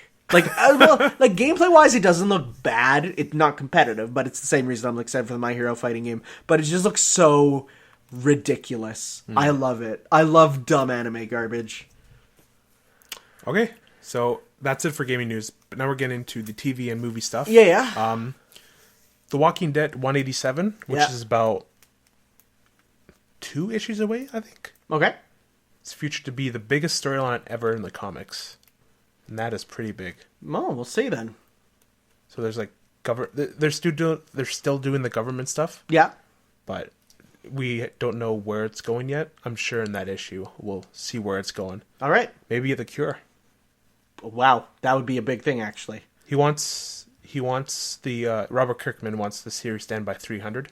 Okay. So then I would say get started then. Yeah. So looking forward to that. No, I'm not looking forward to Mega Man getting a live-action Hollywood movie announced. You're still going to see it though. Okay. It depends. If they go the Sonic the Hedgehog route, I'm not going to enjoy it. Well, how else are they going to do it? If they go the Resident Evil movie route and get a bad director to make a horrible, dumb action movie. Like, I'm so excited for the Monster Hunter movie done by the Resident Evil guy. I'm so excited. It's going to be the worst. That's going to be amazing. It just entered pre-production recently, or actual production. No, production. They're filming. Oh, They're jeez. filming. That is going to be amazing. Just in how dumb it's going to be. Like, just imagine the poster. I'm going to be very honest. The Resident Evil Hollywood movies, I love them. They're schlock. They're dumb 2000s CG monster schlock. And I love it for that. If this goes that way and makes a like, okay, for instance here, there was a fan-made, I think his name was Eddie LeBron. He did a live-action Mega Man fan movie. Bad CGI, dumb jokes added in. I liked that movie. Like, it was a fan movie, and it was a full 2-hour sort of... I enjoyed it. Okay. I thought it was fun. I think if it goes for that tone, yeah. He also did a live-action Sonic fan movie. Well, live-action CG hybrid. I hated that. It was horrible. And I'm not looking forward to... Did you see what Dr. Eggman looks like? No, that's not him. Yes, it is. He said it's not him. That was the a actor. parody Twitter account. That was someone made that. That wasn't real. Wait, what? That was a That's parody. actually That was Eggman? actually Eggman. Yes, that was a joke that someone did. But that doesn't look like Jim Carrey. I very know, much. right? At all. I know, right? It's gonna be great. Oh, no, I'm not looking forward to that one. But this one, I can see being, if they go the Paul W.S. Anderson route and get Mila Jovovich in there as like Roll or something. Oh my God. Oh, that feels gross to say. Yeah, I'm gonna wipe my mouth out. Then I can see myself having fun with it, but we'll have to see. Just these 2 Walking Dead stories. Season 9 is going to feature the return of Shane, if you remember him. Herschel. Also, his actor... Herschel Layton from the Professor Layton series. Scott Wilson, he passed away on Saturday. Oh. Yeah, so that sucks. And then Sasha. Okay. Oh yeah, we're going to talk about the spoilers, never mind. Okay.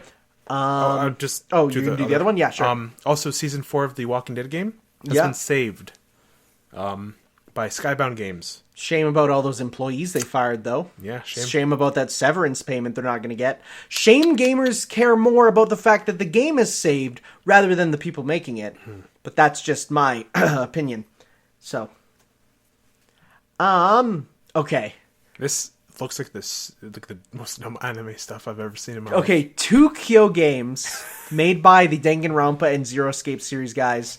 They revealed information about Death March Club, the new murder game that is going to be on PC only so far. Basically, it's a death game for 12-year-olds, meaning it's going to be 12-year-olds killing each other. And they said it's going to be brutal and violent, but it has a really different art style from anything I've seen. It's almost like old Disney. Huh. It's very like round characters, very interesting looking. It's a side-scrolling action game too, so it's going to be very different from what it was, what like Danganronpa was. But it's the Danganronpa writer, and the Danganronpa artist is at the company, but he's going to work on something else. So he's not the main artist for this. Interesting. So it's very interesting. I'm really looking forward to seeing what that's like. Okay. Daredevil Season 3 Okay. on October 19th.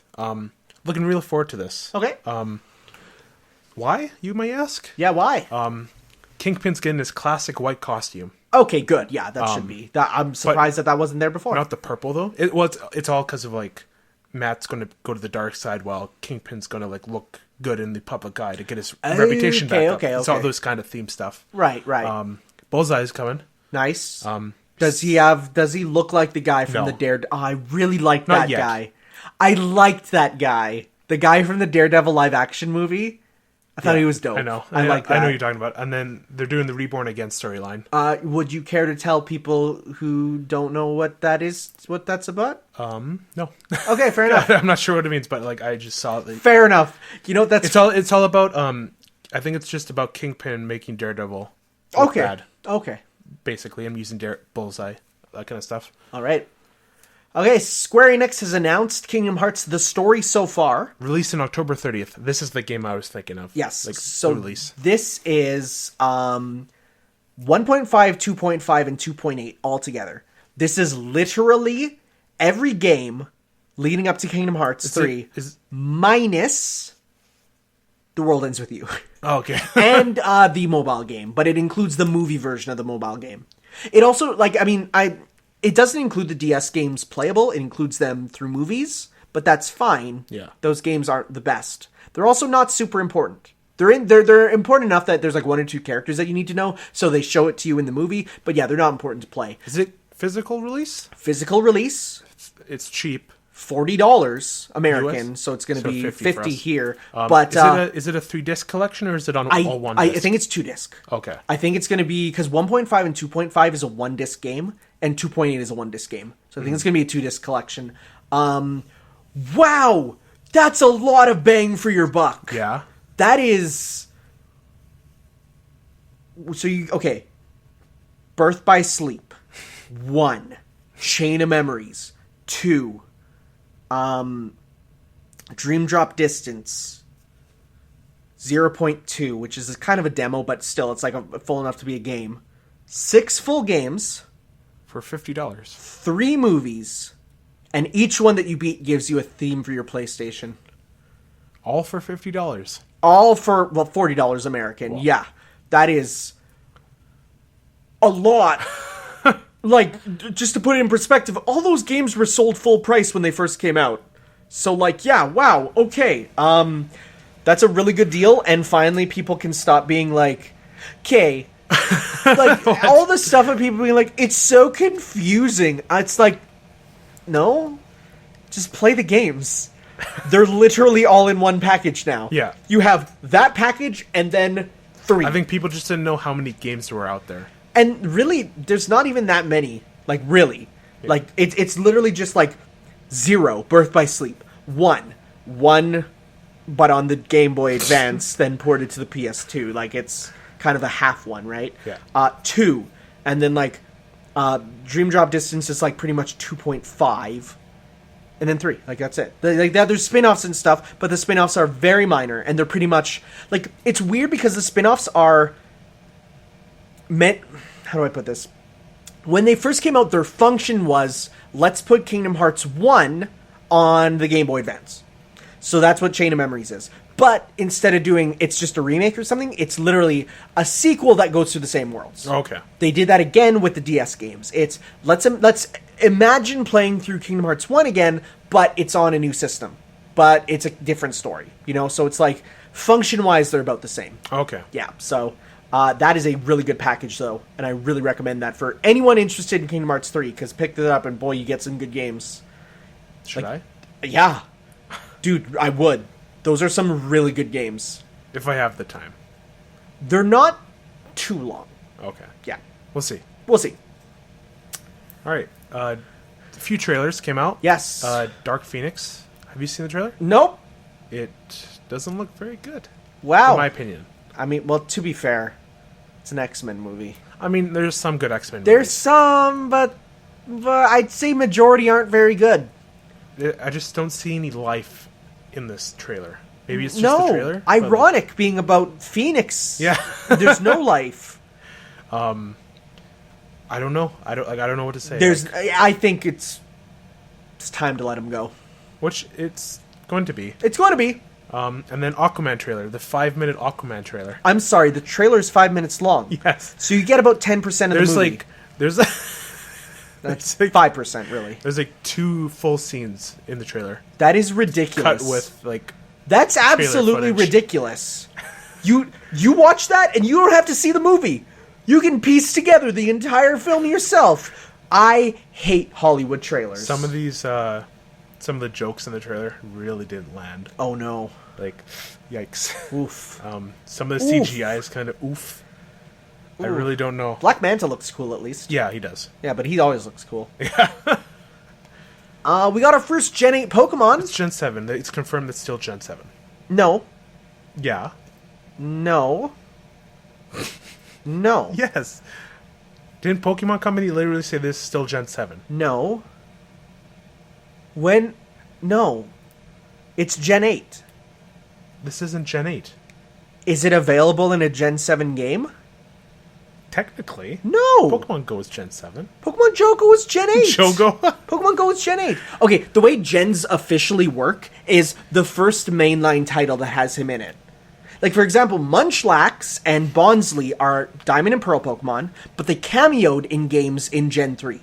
They're not Gen 3 Pokemon. They're Gen 4 Pokemon because the first time they're playable in a mainline game is Gen 4. Okay. So Meltan is a Gen 8 Pokemon because, yes, he is in Go, and he's in Let's Go, but he's not going to be in a mainline game till you transfer him from Let's Go to Gen 8.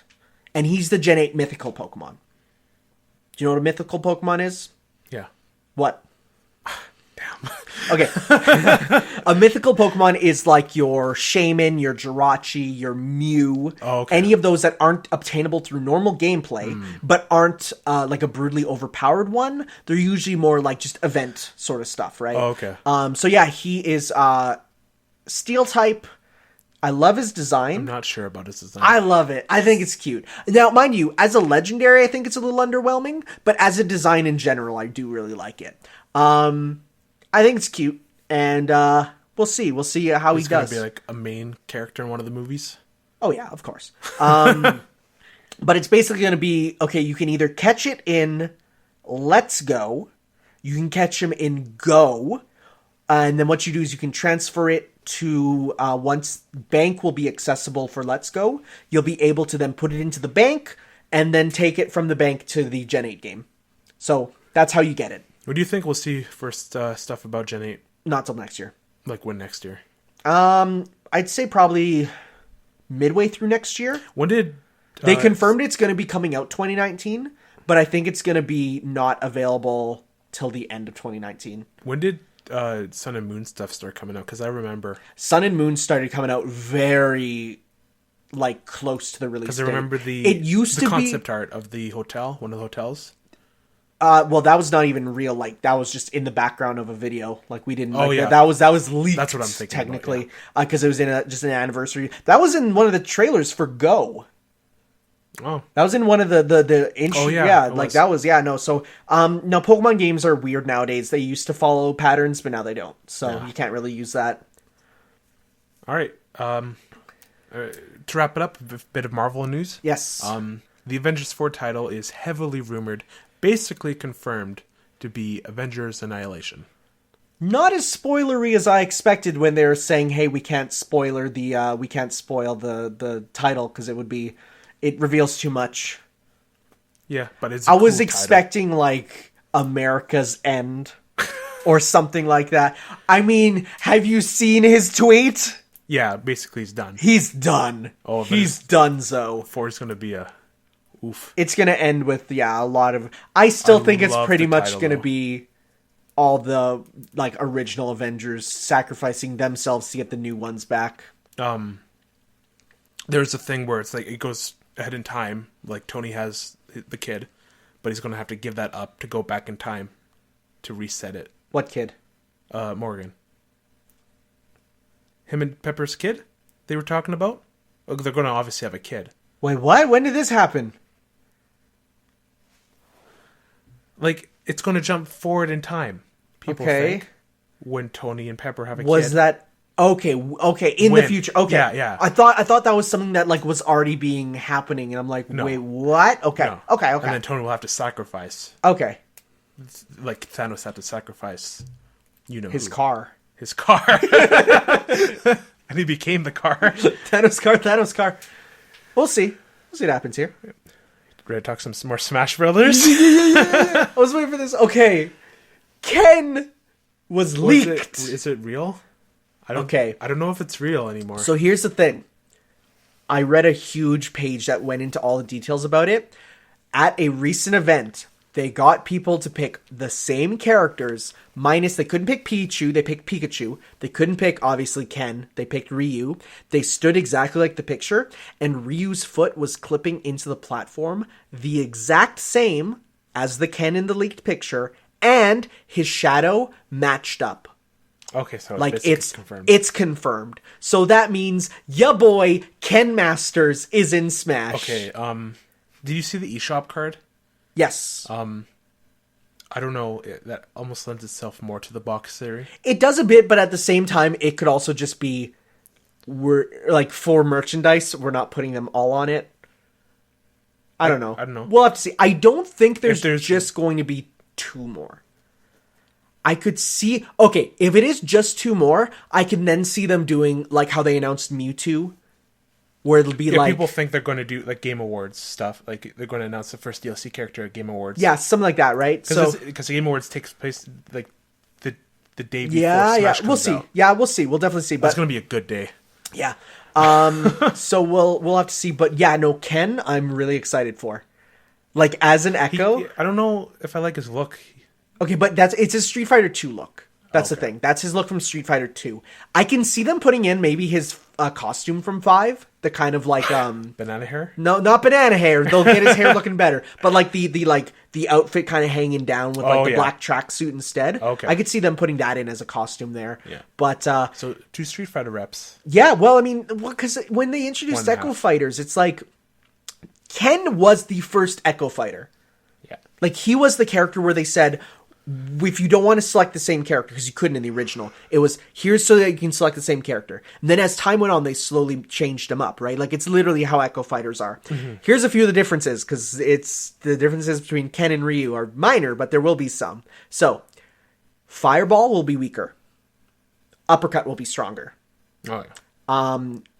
His spinning kick will do multiple hits. Like it'll like do like the difference between Ness and Lucas's sort of PK Thunder. You know how Ness hits once and then they get flying. Yeah. Lucas's goes through them and hits multiple times. That, but for this the tornado okay. kick. You think they're going to have same final smashes? No, I think they'll just they'll get rid of his fireball and it will just be the Shinryuken. Oh, okay. So it'll just be like big flaming uppercut that probably brings fire and sucks him in around it, you know? Other difference is his forward smash, the donkey kick. Ken doesn't do that, so he'll probably change to another move. And they might change focus attack to something else, but they probably won't. So yeah, there'll be a few things, because that's the differences between Ken and Ryu. But just, I don't know.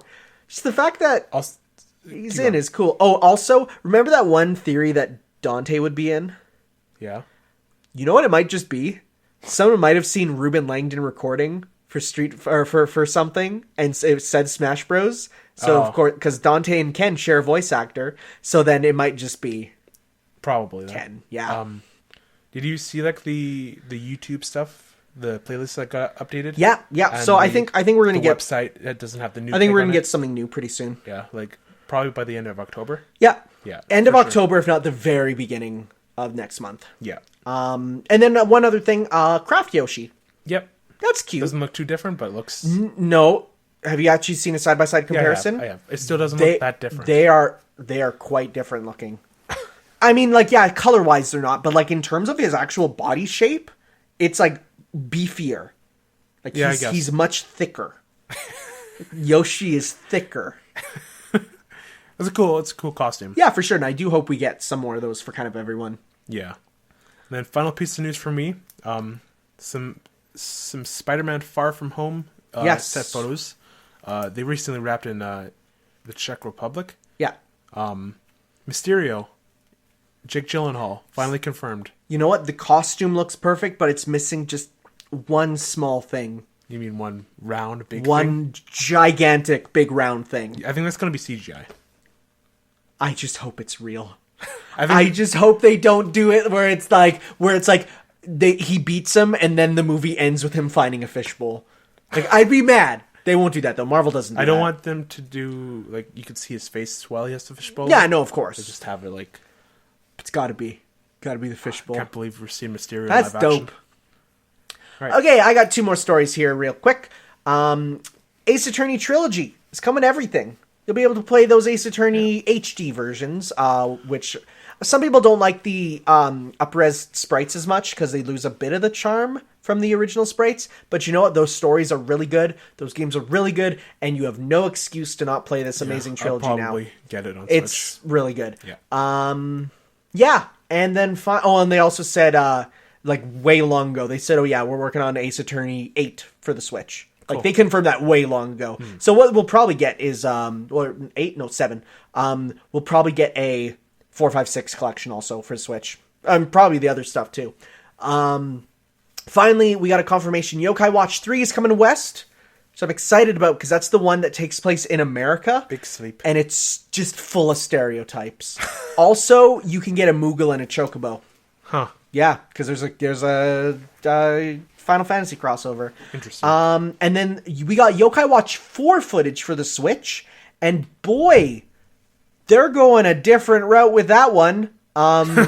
It's an action gamey kind of style thing. It's how do I even put this? It looks like a modern JRPG. Like, it's not a Pokemon game anymore. It's almost like Dragon Quest, like full scale. It's crazy. It has a full scale city, like not made smaller for the like. It's like a full scale city. It's not like a Pokemon town. No, it's like a Grand Theft Auto. Really? Yeah, like it's full size. Wow. Combat is now okay. So here's the difference. Yokai Watch 1, 2, 3. You play as a kid, right? So this one you play as in the future. The kid's son, but as an adult. And because he's an adult, when he sees the monsters, he doesn't see them as cute creatures. They're now monsters now. Like, these things are like Resident Evil, like terrifying yokai, right? Like the actual accurate depictions of them. And in combat, yeah, you have your partners that you command, but you can run up and punch and kick them. Your character fights. Mm-hmm. Like, it looks totally different. So I really hope we get that, because it's such a shift from what it was before. It's such a neat way to go, like, oh yeah, you're now playing as adults, and now adults, like, fight. Yeah, that's an interesting take on it. Yeah, no, for sure. And it's like the same, it's imagine, like, taking Pikachu, but now that he's older, he looks like a gross, realistic like rat. Like it's such a cool way to go about it. So I'm kind of excited to see how that comes out. Hopefully, it does come out in the West because I think they are bringing the 3rd season of the anime here, but there's no word about this season with them as adults. So we'll have to see. We will have to see. And with that, we're done. The news. We're going to go take a quick break. Where did the questions go? Questions are at the bottom. I just pushed them down. Oh. Yeah, I just pushed them down into sections now. Cool. On the document, on our master doc. We're going to go grab drink. Some waddy. Some water. Yeah, when we say drink, we just mean water, really. Yeah. We're going to get smashed and come back. No, that's going to be in 2 months. Hey! Smashed. And then we're going to head into our foreign exchange. We'll see you then. All right. Bye.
Welcome back to Ships Worldwide. You did it. You said it before me. You did it. You got scared there. I did, because I was like, I'm normally the one to do the transitions. Yes. But we needed a change. An exchange. No. Foreign exchange. That was a bad segue. It was. Okay, foreign exchange. That's just how okay. you say it. Fine. Okay. Well, hey, you're in control now. Okay, so we will be doing Danganronpa and Spider-Man. Yes. Two things that have never really been related in any form whatsoever, and yet here we are. That's just how the world works. I guess so. All right. That's how so, the boxes get shipped. Yes. I played Spider-Man on PS4. And I played Danganronpa on PS4. The first one. The first one. Yeah, you played Trigger Happy Havoc there. Okay. Who wants to go first? I'll go first because I assume you have a lot more to talk about. I do, and I will just say I'm very sorry. You want to explain what happened? So, I own this game digitally because I couldn't find a physical copy, and I let him log into my PS4 to play it. Yeah. Or from my PS4 profile. While he was playing it, I decided to... Okay, so I played it the first time. Yes. The day before. Yeah. And played it through. I saved my data onto the cloud. Because when I logged out, it asked me, like, if you don't save it into the cloud, you're going to lose it. So I did that. I put it in the cloud. And then the next time, I just took it back and started playing. And you go again. While he was playing, I said, okay, I'm going to set up my playing of Spider-Man PS4. So I turned on my PlayStation. I was also in the first class trial. Yes. Plugged in my disc. And I was watching him stream at the same time. And all of a sudden I see his stream go, "You've been kicked out." And I'm like, oh no, what did I do? And, Then I had to shut down the stream and it's okay. It was an accident. I don't like digital games anymore. Oh, yeah. So I think from now on, I'm going to try to avoid digital games. Or like, okay. Because we don't want that to happen. And if I do have to give you a digital game, it will be... You steer clear of I your will PS4. steer clear of it. Yeah. Yeah, Danganronpa. Yes, let's hear what your take on it, though. It's been like a week. I like to play the games like the day before. So yeah, but I had to yeah, move it back because of stuff. At first, I was like, okay, but then like as I got up to the class trial, I'm like, I care. I care what happens. Like, yeah. Stuff is picking up. It's becoming more interesting. Ask me questions. Okay, it's the best way to like describe characters. Ice cream cone head guy. Ice cream cone head. Oh wait. Oh, Mondo. Yes. Yeah, I hate him. I hate him so much. He's a prick. He's a JoJo reference. But he has the worst hair I've ever seen. Okay. Just bring up the characters. No, I'm just going to show you. I don't know if you know, but he's a JoJo reference to a character whose hair... Okay, he says, I like his hair. You're okay with Josuke's hair? Yeah. You're not okay with Mondo's hair? No.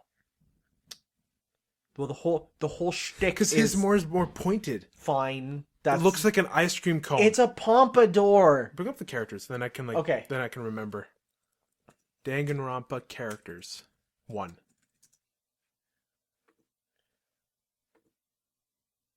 Oh, let's see if I can get it bigger. Oh, that's gonna have spoilers in there.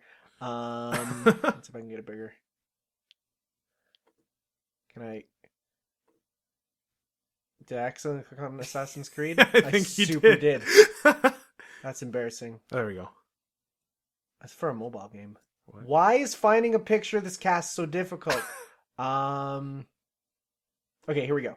Okay, I'm gonna go open it in a new tab. There we go. Okay, good enough. Cool. So, buff woman. Sakura. I'm gonna be honest, like the first time I saw her, thought it was a dude? I thought it was a Don't dude. worry, everyone did. She's cool. She's actually really nice. Yeah. Like, she's a nice character, and she always is. Like, yeah, she's buff, but she's not mean. She's not violent. No. Then... Hifumi. Pointed hair at the top. Me in a bad alternate universe. Yeah, probably. He kind of reminds me of another character I don't remember. A Persona 5 character. Futaba? No. Like a cross between the politician. Okay. And Futaba, probably. Okay. With a dickish attitude. Well, Tootie is life, you know. Oh man, I hate like, when he talked about like all that garbage. Yeah. Like, get out of here. Like, I don't want to talk to you. This dude's hair, I Yasuhiro. love his hair. Oh, I love Yasuhiro. Yeah. He's cool. He's a bro. Beat like gets mad at me because like you like his hair and not the other dudes. His weed hair. He was one of the guys I hung out with once. Oh yeah. Didn't get like again. I didn't get very far with these characters. No, fair. Yeah. Next is that Toko. Is that the no? That's the author. Oh, the one that's like really aggressive. Yes. Shy. She's fine. Wasn't really like. Yeah. No, you don't. You're fine so far. Basically, how it works is some characters are a lot more in certain chapters. Like they're more apparent. Her chapter comes later. Then the On character from Persona 5. Yeah, Same voice actress. Junko. Jimko. Yes. Can I talk about spoilers? You know what? I'd say first case spoilers are fine. Okay. She's dead. Yeah, She gets murdered. she gets pretty hard.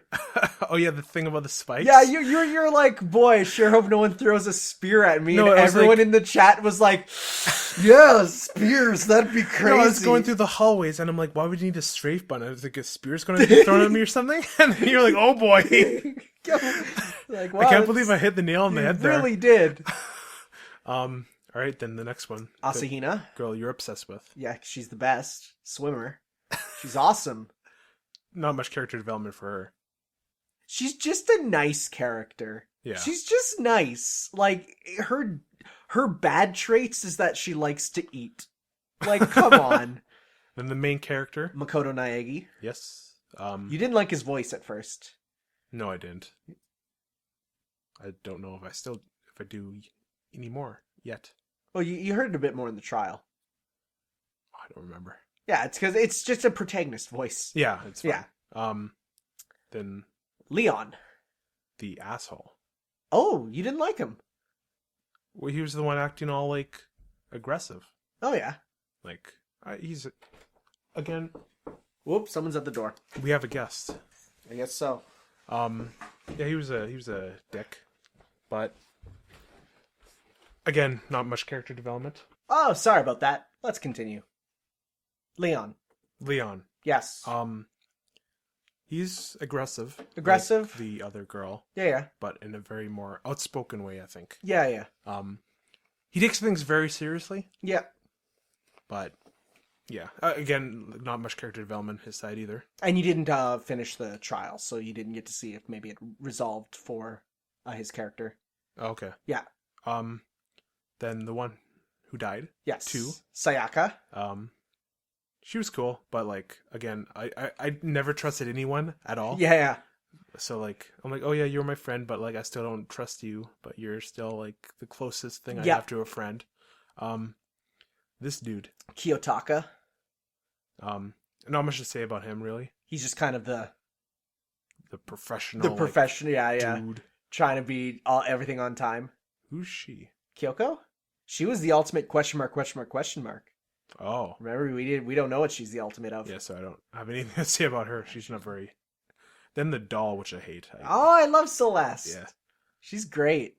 She's She's the ultimate gambler. Yeah, she's supposed to be. She's supposed to be a creep. And she's very like suggestive in terms of like murder. Yeah, right? Yeah. Like, she looks like she could kill. Yeah, for Yeah. sure. I don't know who that guy is. Byakuya. He was the guy Oh, him. Oh, yeah, the yeah. guy who was like prime suspect. But like, again, it's probably not him. Unless. I don't know. I'm not going to tell you. It was so obvious, and I know it's first start of the game, but like, it probably was. Okay. Well, we'll never know. Well, Well, maybe. unless you go back to it. Yeah. Chihiro. Yeah, she's cute. Programmer. She's fine. Okay. She's the Futaba, for sure. Okay, yeah. We've already talked about this, prick. Mondo. I hate his hair. It makes me mad. Okay, I guess it should be said that is a Japanese thing. Okay. Like, dumb pompadours. Like, I'm going to type in Japanese pompadour, and Okay. you'll see exactly how bad they get. Like it is a thing that in Japan, getting like stupid, dumb, huge pompadours, like it is a thing. Like, look, that guy has his hair. It's right there. That is a hairstyle in Japan. The dumb, huge pompadour. It is. I mean, I like the rounded. There's some that are okay. That's cosplay from an anime, but it's like, yeah. There's some that are ridiculous. The pompadour in Japan is a ridiculous hairstyle trend. So like, yeah, Jeez. like look at that. So yeah, it's that is a Japanese thing. Okay. And then the teddy bear. Monokuma. Yeah, he's unique. He's a unique character. Yeah, right. Like Yeah, you don't really get a feel on him. Reminds me of Jigsaw. Little bit, except he's nicer. Yeah. Yeah, like even though he's forcing you to murder each other, he's like, "Hey, what's up, guys? How's it going? Just do what you want. Yeah. Except just do what I want to. But yeah, this is a summary of the characters. Yeah. How did you like the trial gameplay? It was tense. My hands were like clammy. Okay. It had me out on the edge of my seat. Yeah, with the shooting at the words and stuff, Yeah. and as it goes on, like for example, there'll be obstacles that you have to get out of the way before you shoot at them. So okay. it does evolve as time goes on. Yeah. So there's some interesting stuff there, but It was engaging, and that's what I'd call it. music. I didn't really hear much of it because, like, I would go back and listen to the soundtrack. okay, He actually did the remix that just came out for Smash Bros. the Tomodachi one, Yeah. really? Yeah, I think so. Let me check. Cause he's done a bunch of Smash Bros songs, and he's but he's just a very famous music composer. Like he does a lot of stuff. Masafumi Takada. He does that's not his actual name, that's just one way they write his name. But Masafumi Danganronpa, I'll show you. He's done Takada, yeah. He's done like some really he did arrangements for all the Smash games. He does the Danganronpa stuff. He did Kid Icarus Uprising he worked on. Oh, that's cool. He does No More Heroes. He did God Hand, which is a really good soundtrack. So he did if I type in Masafumi Takada Smash. But yeah, I had to keep it down for the stream. Because of the stream, he did, let's see here.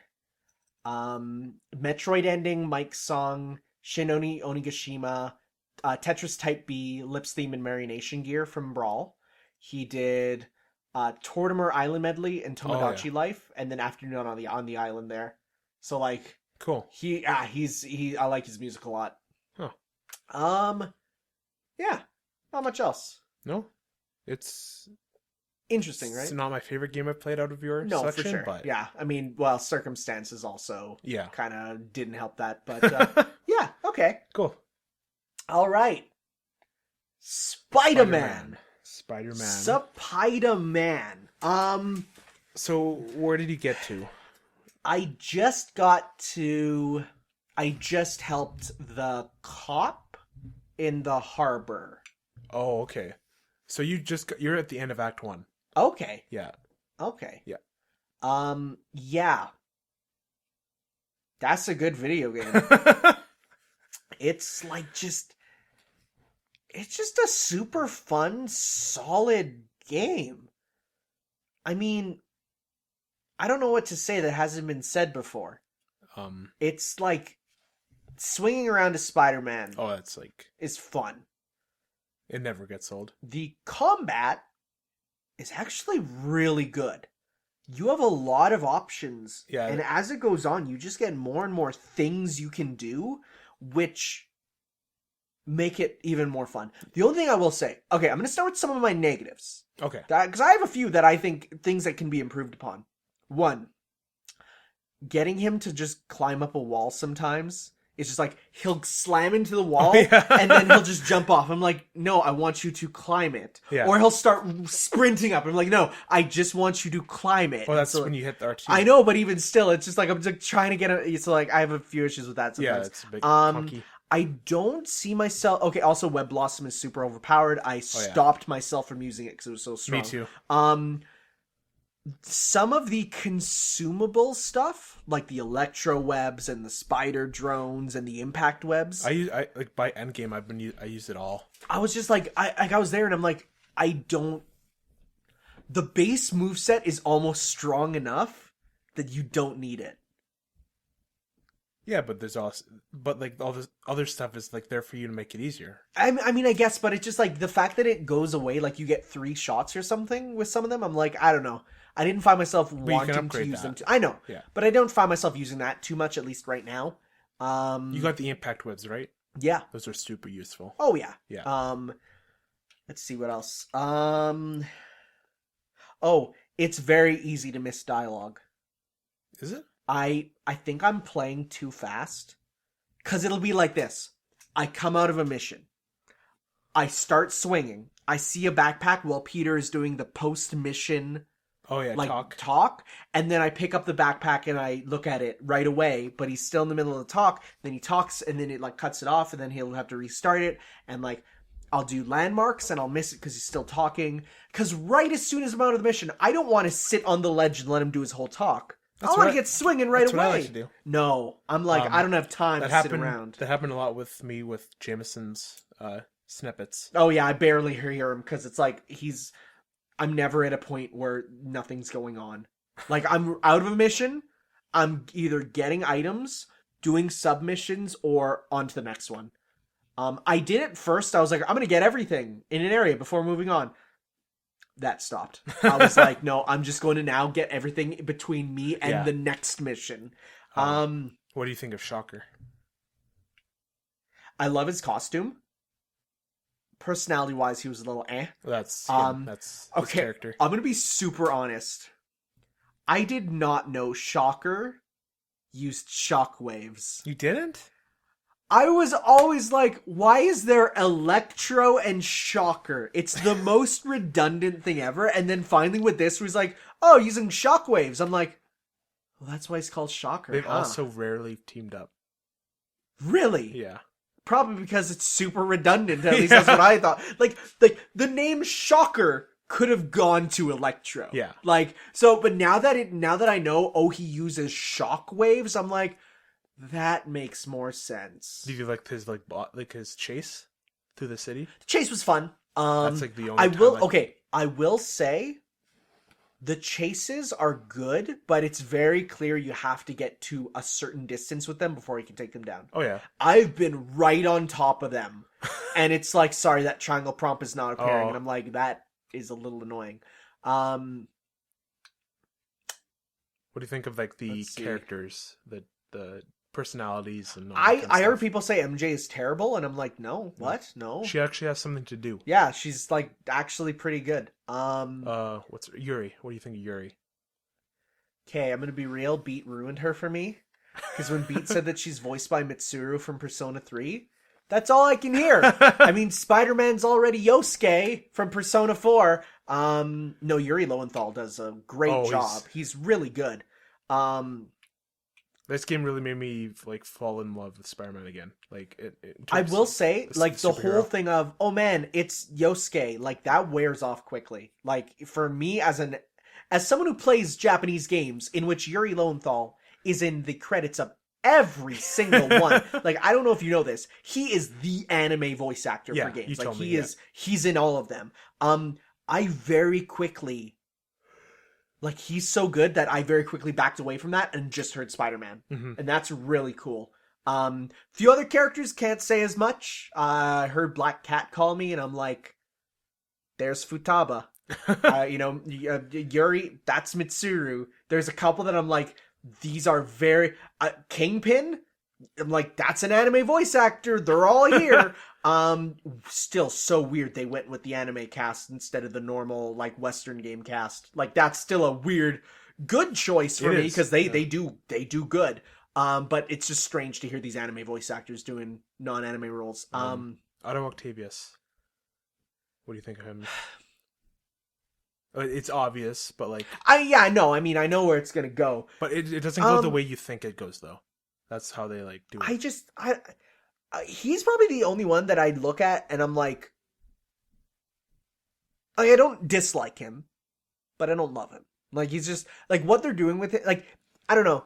He's a multifaceted character because like it's revealed quite like yeah, he's doing these experiments, but it's not always like he's not flawless. Like he's a very flawed man already. Yeah, that's what makes him interesting. And it makes him interesting, but not lovable. Likeable, not lovable, you know? He feels like a person whose apartment is messy, if you know what I mean. Well, that's Peter too. I mean Peter too, but I don't know. Well, What about Aunt I have May? to see. I barely saw Aunt May. Oh, really? Yeah, well, I mean, like you see her a lot in Act 2. you see her in a bit of the story at when they go to the feast center there, but it's like you don't see much. I don't know what is Mr. Lee, yeah. the obvious villain, Yeah. the villain that we knew about being a villain since the start. Yeah. Is he the actor from the Marvel movies and everything? Oh, I know you're talking about. Did they the face principal of model Homecoming? the principal of Homecoming? No, it's a different actor. Because it looks like him. Am I just being racist? Maybe. It looks and sounds like him a lot. It's a different actor. It's a different actor. Okay. Yeah. I don't know. Like it's just a really good game. It is. Are you gonna buy it? I was just gonna ask if I could keep playing it. I mean, I don't. The DLC comes out on the 23rd. Oh, so okay, no, I'll give it back to you then. I'll see about buying it. You can like keep it if you want. No, I'll give it back to you. It's fine. Sure. I'll buy it myself. That's fine. Okay. No worries. I mean, well, it doesn't even matter because I have The World Ends With You is coming out right away, so I need to hop on that right away. So I wouldn't even have time anyways. I'll give it back to you. What else do we got? The side quests, or like the crimes. Okay. How about the crimes? Crimes? They feel important. Do they? Like to me, they felt like I shouldn't not. Okay, yeah, no, I will say whenever I hear one and I don't go to it, I feel bad. Yeah. I like how they did that. But there's a few of them where it's just like, are you kidding me? Like, I literally just walked into this area and there's already drugs in front of me. Like, is that just how New York is? Maybe. Is there like drugs and murder on literally every corner? Because it's just like it feels too frequent for a city with a well-known vigilante. Like, and that like for a city where there is a man dressed as a spider who goes around and beats you up if you do anything illegal, as well as there's the Avengers Tower. But like that's below their paid grade. I know it is, but still, it's like I wouldn't commit a crime in a city with Iron Man. I wouldn't commit a crime where there's not just a Spider-Man, but there's Spider-Man imposters solving their own crimes. Like, come on. We didn't talk about Miles. I haven't seen him yet. Oh yeah, right. Yeah. Well, is he kind of in yet, or just isn't that his dad, the police officer? Yeah. Yeah. So I went around with his dad there for a bit, and that was a really good mission. But no, I haven't seen him yet. Okay. And of course, I've seen the cut scene with him and Peter teaching him how to fight. Oh yeah. Yeah, like I saw that was one of the first things I saw for the game when it first came out, and I'm like, that's dope. Yeah. No, it's just a really good game. You played it as MJ, right? No. No? Nope. Oh, yes. Oh, yeah. There was the one stealth section in the museum. Yeah. Yeah. That was short, though. That was really short. Yeah. People don't like that because it's like, oh, I want to play Spider-Man. But it's like a break. It's like... But it's not even... You get to go on the ground level. It's not even that long. No. It's a short section. And it's not like the story's boring. Yeah, no. No. I think people are just being gamers. Gamers rise up. Gamers. That's what they're doing. Yeah. I was switching costumes the whole time. I know you used the one costume. I switched between them. I love the advanced suit. I don't like it that much. Now. I do like how they comment on it when you're wearing different stuff, which is cool. Yeah. Like I was wearing the Scarlet Spider suit because that's a dope suit, and they're like, weird boots you got on there. What toe things? I'm like, oh yeah, these are weird toe things. I kind of wish we got the big dumb sneakers though. I like the big dumb like anime sneakers that they had on the Marvel vs. Capcom 3 model there, but no, it's constant unlocks are nice. I will say the experience is weird because it's like do a mission, guaranteed a level. Everything else, minuscule amounts. Yeah. So it's yeah. It just paces it well. So some of the research missions are kind of like. You mean the puzzle things? No. The puzzle? Oh. No, the stuff where it's like. Oh, the Oscorp stuff. Gotta swing through the clouds of gas. Oh, yeah. Gotta feed the fish these minerals. Well, there's become fast travel points. Oh my god, do they? Yeah. Oh wow, okay. That's why you play them. Wow, okay, no, I was just playing them for the points, the research tokens. You get that too. Wow, okay, that's really good then. Some of those are just hilarious, just like Peter, like, oh man, I got this sample of algae. Now I gotta jump off a building from 250 feet. And it's like, I mean, I guess. Sure. And it's like every time you go to one, it's always like an immediate crisis that has to be solved Yeah, now. it's like, oh no. It's like everything's fine, and then you walk into the mission area, and Peter's like, oh no, if I don't solve this gas problem in 2 minutes, everyone will die in New York. And it's like, oh, I see. No, it's just a really good game. Don't know if I would place it as like my top game this year if I played through the whole thing. It's not my top game. I think it's a really super solid game. It's the best superhero game. Oh yeah. I'd say almost of all time at this point. Like aside from a few ones done by like licensed companies, like Arkham City. Like even I don't like the Batman. Okay. I love Arkham City. Bias here. I hate Batman. So that, to me, having a Marvel one is dope. Yeah. This makes me excited for Crystal Dynamics Avengers game. I'll have to see how that goes. This is also might be a start for like Marvel games, Marvel Games universe. Well, we'll see. Because Marvel's paying attention to this. Oh well, yeah. I mean, already this is tying into Spider-Geddon, so it's like it's already canon. And Iron Man's like all the Avengers exist. Yeah. Doctor Strange, yeah. So it's gonna be interesting, and there's so many obvious places you can go from here. Oh yeah. No mention of the symbiote. Hey, that's a full game in itself. Oh yeah, for sure.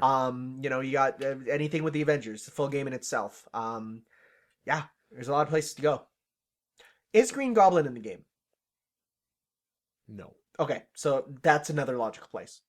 To go. Yeah.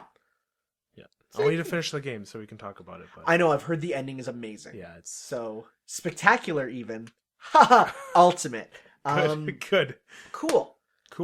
I think we about covered that. Yes. Awesome. So, now what's the next games? Okay. For mine, you have a choice. You can get the PS4 version digitally, or the PS3 version physically. I have both. What game is it? Well, it depends. Which would you prefer? Wait, they're two different games? It's the same game. It's just two versions. PS3 on disc, PS4 digital. I will make sure to not log in, I will say. Well, let's do PS4 then. Okay. When you walk away, you won't hear me say, please, oh baby, don't go. Simple and clean is the way that you're making me feel tonight. One sec. Sarah, oh no! Which one? The first one. Number one. Okay. Well, fellas, I hear you talking about the Door of Darkness. Sure. Kingdom Hearts. Number one. Might also convince me to get that story far thing. No, for sure. So I have 1.5 and 2.5 digitally. I have 1.5 and 2.5 separately on PS3 and disc, but I got the digital 1.5, 2.5 combo package on digital. Okay. So you can, if you want, you could play either it on PS3 or PS4. It's your choice. Okay. Sure. Okay. So Kingdom Hearts. Sure. All right. Mine. Boy, you're in for a trip. I'm just gonna say the beginning of Kingdom Hearts 1 goes hard wild. Okay, so mine, it's a digital game. Okay. I kind of want you to buy it because it's cheap. Are we okay? Indie or cheap? Indie. Okay, it's an indie game. Got it. Yes. We've talked about it on the podcast today. Golf Story? Nope. I'm scrolling up. Guacamelee? Yes. Oh, number 2. The first one. Okay, yeah. I already own it. Oh, you do? I own it, yeah. Okay, sure. There you go. Yeah, for sure. I might actually... I'll see. I own it, I think, a couple times. I think I own it on the PC, and I think I own it on Wii U, and I think I own it on PS4 also. Because it was free on PS4. No, it was free. Yeah. Yeah. So I Okay. want to play through that. For sure. Yes. Awesome. No, I'm excited for that. Yes. Guacamelee Cross Kingdom Hearts. That's actually, I think there's a Kingdom Hearts joke in Guacamelee somewhere. I'll look it up. Guacamelee Kingdom Hearts. Let's see what comes up. Nothing. I was wrong. Never mind. All right. All right. Cool. Definitely, I can do that. Sure. So, Lots of questions. question time. We got a couple. Questions. First one comes in from our boy Nino, saying, the question comes to you from Nino. Finally decided to ask one after all this time. It's a bit of a lengthy one, so bear with me. I'd like to ask you about immersion when it comes to video games you've played. This thought came about a while ago when Game Explain made a video on the Breath of the Wild DLC. One of them mentioned the fact that there is any DLC in the first place breaks their immersion. I started thinking about it and realized I don't ever recall being immersed in a video game myself. If immersion means getting to a point where you believe the game isn't actually a video game anymore, like it's the real world, and anything video gamey breaks that, like a in-your-face HUD menu or the aforementioned DLC, where you need to do something in the real world so something suddenly available becomes in games.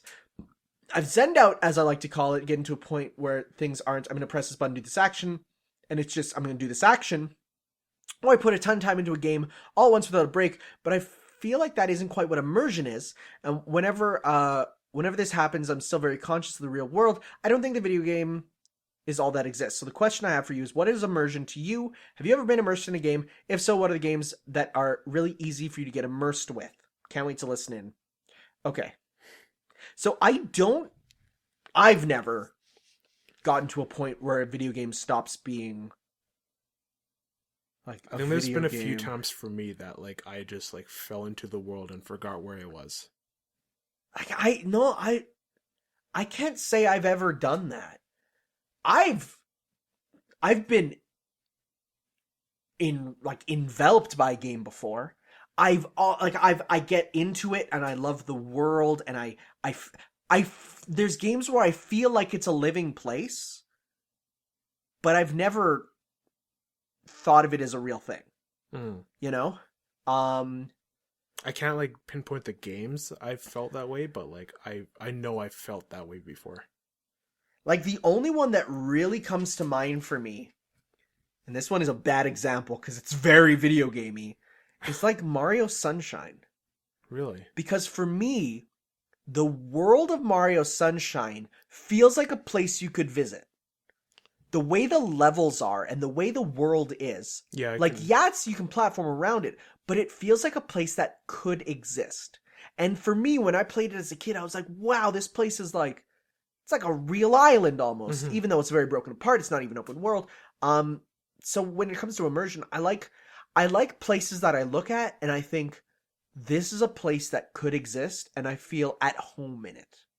Like for me, like you want to talk like that, like Persona 4, the small town feel of Persona 4. Like Persona 5 is really good, but I will say the fact that it's in Tokyo, a real place, and the fact that it's you have to take the trains to go places, it does dial back on the immersion a bit because you have to go through. I'd argue that would increase the immersion since it's based off a real place, and I don't know. There's something about it that I didn't feel as immersed into it.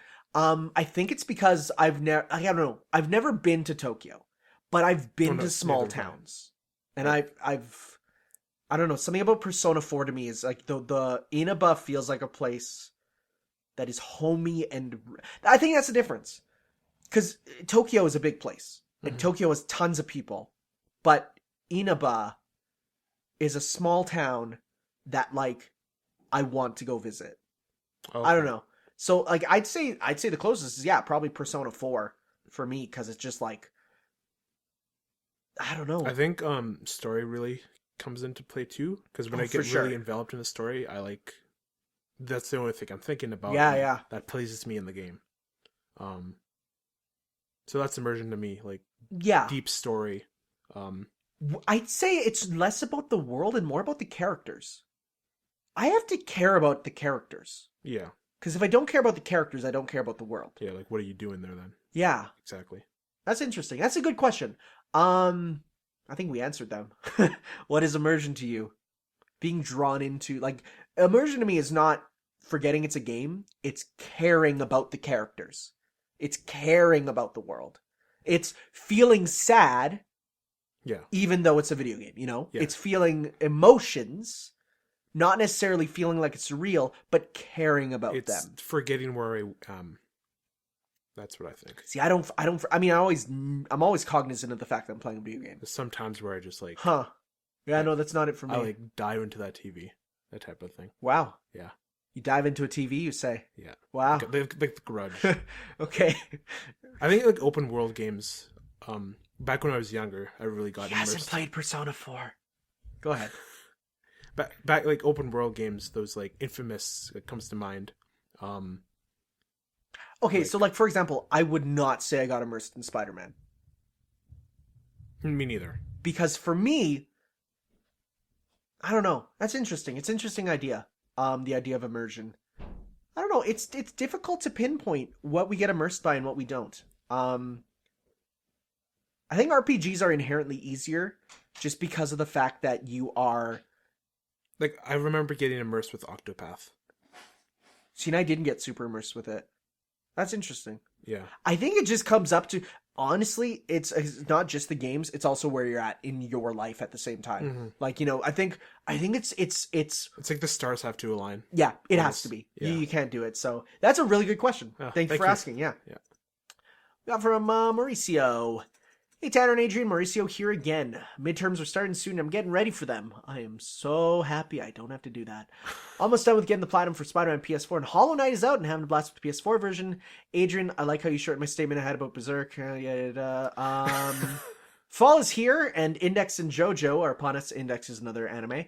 And I'm getting an internship at a computer company, computer science position soon, I hope. So on to the questions for you. Western side, what are types of, or I guess, well, we both answer these, but the Western question, what are the types of media you guys love but the majority of people hate or have no interest in? So, for example, me and Pat from Two Best Friends Play like Seth MacFarlane's show Orville because the world hates Seth MacFarlane. It's a better Star Trek show. Okay. The Walking Dead. That's like right off the bat. I'm very contrarian with some of my media things. Like, I like Other M. Game-wise, I like, not even just game-wise, but just thinking about stuff that I love The Last Jedi. I already said like my like watchable media. Yeah. With Walking Dead, but I love The Last Jedi, and I think it was very outspoken the hatred for that. Like that's my favorite Star Wars movie. I think I have to watch it again. Because I've seen many opinions about that, so now I need to watch it again to like. I don't know, but even take those into account. Even just I watched, but I don't need to take other people's opinions into account if I enjoy it myself. You know? I know, but like, I don't know. That's just how I feel. I don't care what other people care about. What else is there? Do you love MVCI? Yeah, I loved MVCI. So that's one. I think but I guess the thing is that's just divisive on the fact that the people who care about the gameplay love it. People who don't like gameplay don't like it, or people who care more about like graphics and stuff, they don't like it. So I don't know. Okay, number 2. What actor or actress were you excited to see in any live action show or movie and then saddened when they died, or any sort of reason when they left the show? The big one that jumps to my mind is Leonard Nimoy, Spock in Kingdom Hearts. Okay. He plays an amazing villain in it. And show or movie, not video game. Oh well, that's similar. But he sadly passed away. And I don't know what they're gonna do for Kingdom Hearts 3. I don't know if they recorded his lines already, but yeah, he's the big villain. Live action show or movie then. See, I don't care too much about those. Was I excited to see come into the show, but then sad to leave? Well, right now it's like Rick from The Walking Dead, but I wasn't like excited to see him in the show because I didn't. Yeah. Bother. But now you're sad to see him leave. Yeah. That's a tough question. I'm sure there's shows out there that like had a character come in. Well, he has the example right there: Wentworth Miller and Captain Cold. Captain Cold was the coolest villain. And Haha. And then he left. Yeah. Okay. I don't know. Yeah. That's a tough... We don't have anything off the top of our head here. Okay, now for the Japanese questions. Okay, so when you guys go see a movie, because of watching many genres of anime too much, you can literally guess the film, what events will happen, how it will end.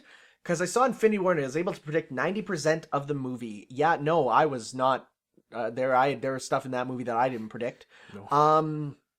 Any similar thing happened to you guys? If I can predict a movie, or if I think I can predict it, I usually just don't go. I usually just don't go to a movie if like, for example, if the trailer comes out and I can tell what's going to happen in it. I almost didn't see Spider-Man Homecoming because I thought that's what it did.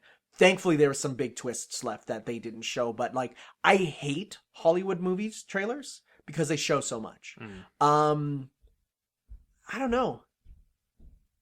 Guessing, like, yeah, I whenever I'm watching something, I'm always guessing, and I've taken film classes, so I know exactly like what tricks they use for. I'm excited for that sort of stuff. Film classes next year. Hey, it ruins movies. It's wonderful. That's what I like. I want to know what goes into them. Well, on the other side of the spectrum, movie coming out on Friday, Bad Times at the El Royale. I've seen 2 trailers, and I still don't know what the hell is going on. That's good. When you don't know what's going on, but you're intrigued, that's the feeling I want. I can't wait to see what happens. But I don't know if I can, like... I mean... Even if I can predict it, I'm still excited to see it. Yeah. Because even if you predict it, if you're right, you feel good. Yeah. You know? So, I don't know. Okay. All right, that's for you. Tanner Onyx's question. Did you ever get into a waifu war, also known as shipping, with any series back then and now? And if so, did your shipping couple ever become a thing of the show or not? Because when Hinata x Naruto became a thing, oh boy, Twitter was in a haze. My TL was filled with comments of happiness. I mean, when I'm watching a show, I do think to myself, like, if there's 2 characters and they're teasing, like, oh, they could get into a relationship, I hope they do. Like, I'm always hoping they do, because, I don't know, it would feel good. It's a feel-good thing. And I watch so much lovey-dovey anime trash that it's like, yeah, I'm always hoping for it. There's nothing that I, like, crusade for other than there's one ship. There's one ship. Which one? And it's not from an anime, it's from a game. Oh. Bayonetta and Jean. Oh. Because... it's so perfect. They were more sisters than... No, what? They're not sisters. They're not. He gave me the biggest stink eye ever there. Everyone says that. They're like... Or they'll say, well, it says they're sisters. And it's like, no. It says Umbran... No. See, that's the same thing with me with Persona 5. When seeing, like, the ability to date Futaba. Yeah. It's like... she's way more of a sister. Yeah, no, for sure. No, in that case, yeah. Like that is understandable because it's I get that. But no, for me, Jean and Bayonetta, it's like just the way they talk to each other, the way they act, the fact that they live together, the fact that they go to a party together, no. Also, anyone who ships Bayonetta and, like, Luca... That's the most disgusting thing I've ever seen. I want to throw up. I don't know. Just like even just watching it, like I don't know. I get a feeling like there's something there, and that's when I say yeah. I mean, there's 3's coming. We'll see. Hopefully, it starts with them getting married, and people will be like, "Nah, they're still sisters." All right. Thanks, guys, and take care. Yes, thank you, dude. All right, and we got a question from Rob here. And, oh, God, we have even more.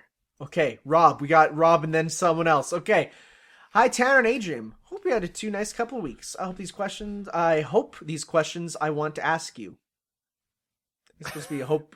Yeah, okay. Oh, I hope you answer these questions. Yes, okay. What are some games that you consider good but have one weak link with it? For some examples, I like to think of Spider-Man PS4 as some really weak music compared to Spider-Man games. That's where I disagree. And Mega Man 11, where I missed some of the sound effects, like the shooting sound and the charge. Yeah, the sound. We didn't talk about Spider-Man's music. What did you think of the music in Spider-Man? Because I think it was so Raimi, and I loved it. Better than what I expected, but still not, in my eyes, amazing. It was good, but I think it could have been better.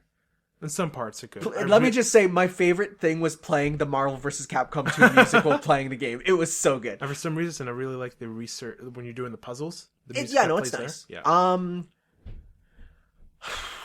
Oh yeah, no, I agree with the Mega Man 11. The sound design is a bit weaker in some aspects. I will say, playing the game with the pre-order, there was a pre-order soundtrack you get, where normally the game has kind of like a meaty, sort of trying to be 8-bit thing, but if you pre-ordered it, which I did, you get a instrumental soundtrack, so made with real instruments. It sounds a lot better. Like, that makes it a lot nicer. But yeah, some of the sound effects are there. Okay, so games you consider good with 1 weak link. Well, we talked about Marvel vs. Capcom Infinite. Like, yeah, the graphics for that are definitely a step down. But boy, that gameplay is so fun. I mean, every game has flaws. Yeah. I think that's the thing that people need to get. Every game is something that can be better. But For me, it's Breath of the Wild and the lack of dungeons. yeah, I could like- see that for sure. Or like the weak, like the divine beasts weren't even that great in my opinion. Yeah. But everything else was like top notch. Sonic Adventure 2 and the lack of overworld. The fact that they went from having an overworld where you go get the missions in like a hub world to just a menu. Like, yeah, that's a bit of a disappointment, but honestly, I prefer Sonic Adventure 2 over 1. That reminds me of the fact that they kind of dumbed down the overworld map for Mario Galaxy 2. Turned it into a map. I actually preferred that. I'm going to be very Really? real. Yeah. I love the hub world. I don't know. I didn't find the Comet first one. Observatory super interesting. I did. The music and all that. I'm just trying to think about other stuff that I found. I don't know. See, I'm super optimistic with games. Like, when I play a game, if it has a problem, it has to be a real big problem for me to think of it as a weak link and 'Cause not I'm- just part of the I'm package. thinking about like the recent games I've played, like Guacamelee. Like I can't find a fault in that. Oh, okay. No, I got one. I will say the ending of Persona 5 comes way too fast compared to the other Persona games. Well, maybe for There's- you because I took my time. Yeah, well, yeah, no, fair enough. But, like, I will say, like, compared to Persona 4 especially, like, even vanilla Persona 4, Persona 4 has a thing where it's like, you think you're at the ending, and it's like, surprise, you thought you solved the crime? There's still more to do. And so it kept doing that, where with Persona 5, I was waiting for one more twist. And then it's like, nope, that's it, you did it. And I'm like, oh, okay. That's one thing I would say for me was a bit of a weak link, but, I mean, it was still an awesome ending. I mean, like I could list off a bunch of stuff, but And I guess like the second half of Final Fantasy 15 being linear. It's been a while. Well, it's just the fact that once you're off, once you go take the Oh, boat, yeah. it's linear that after that. You Yeah, know, it is. That is a bit disappointing. But No, I kind of liked how it tightened the focus on the story. I just wish it did. I just wish it was a bit more like it. You go from huge open world to Altisha, which is like a very small open world, to hallways. And I'm like, I kind of wish there was a bit. Yeah, I guess. a bit like it went a bit slower. Chapter you know? 13 was definitely Tough. it definitely like killed the pace a bit. Yes. but, So like, much they had to patch it. Yeah. Yeah. Okay, number 2. Have you ever gotten mannerisms from anything you watch? The super best friends have ruined me. Beat has ruined me. I Every- say whack all the time now. Every single time there's a dumb new, like, best friends play quote or something, I say it all the time. It's ruined me. And like I'll just say something in real life. Oh, okay, no, I saw a tweet and it's perfect. So it's like I forgot you can't say I want to die in real life because people get really concerned about you. Like if you're online and just say I want to die, everyone's just like same. But if you say it in real life, everyone's like, is this we want to talk? It's like no, I'm just saying that. I get really bad mannerisms from the best friends play for sure. Like whenever Beat switches up his like Lingo. lingo, I just like adapted into real life for a bit. Fair enough. Since I've heard talk about enjoying the Venom movie for how terrible it is, what are some of your favorite bad movies that you enjoy to watch? The Transformers movies. Resident Evil. I talked about that. Yeah. They're so gloriously bad.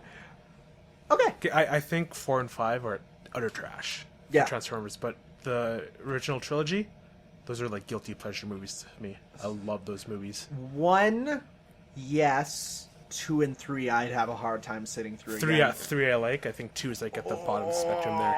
Okay. Fair enough. All right, so that's it. For I like Rob. I like bad movies, so that's for me. It's just whatever. Whoops. Okay, I have a question from Average Blubber.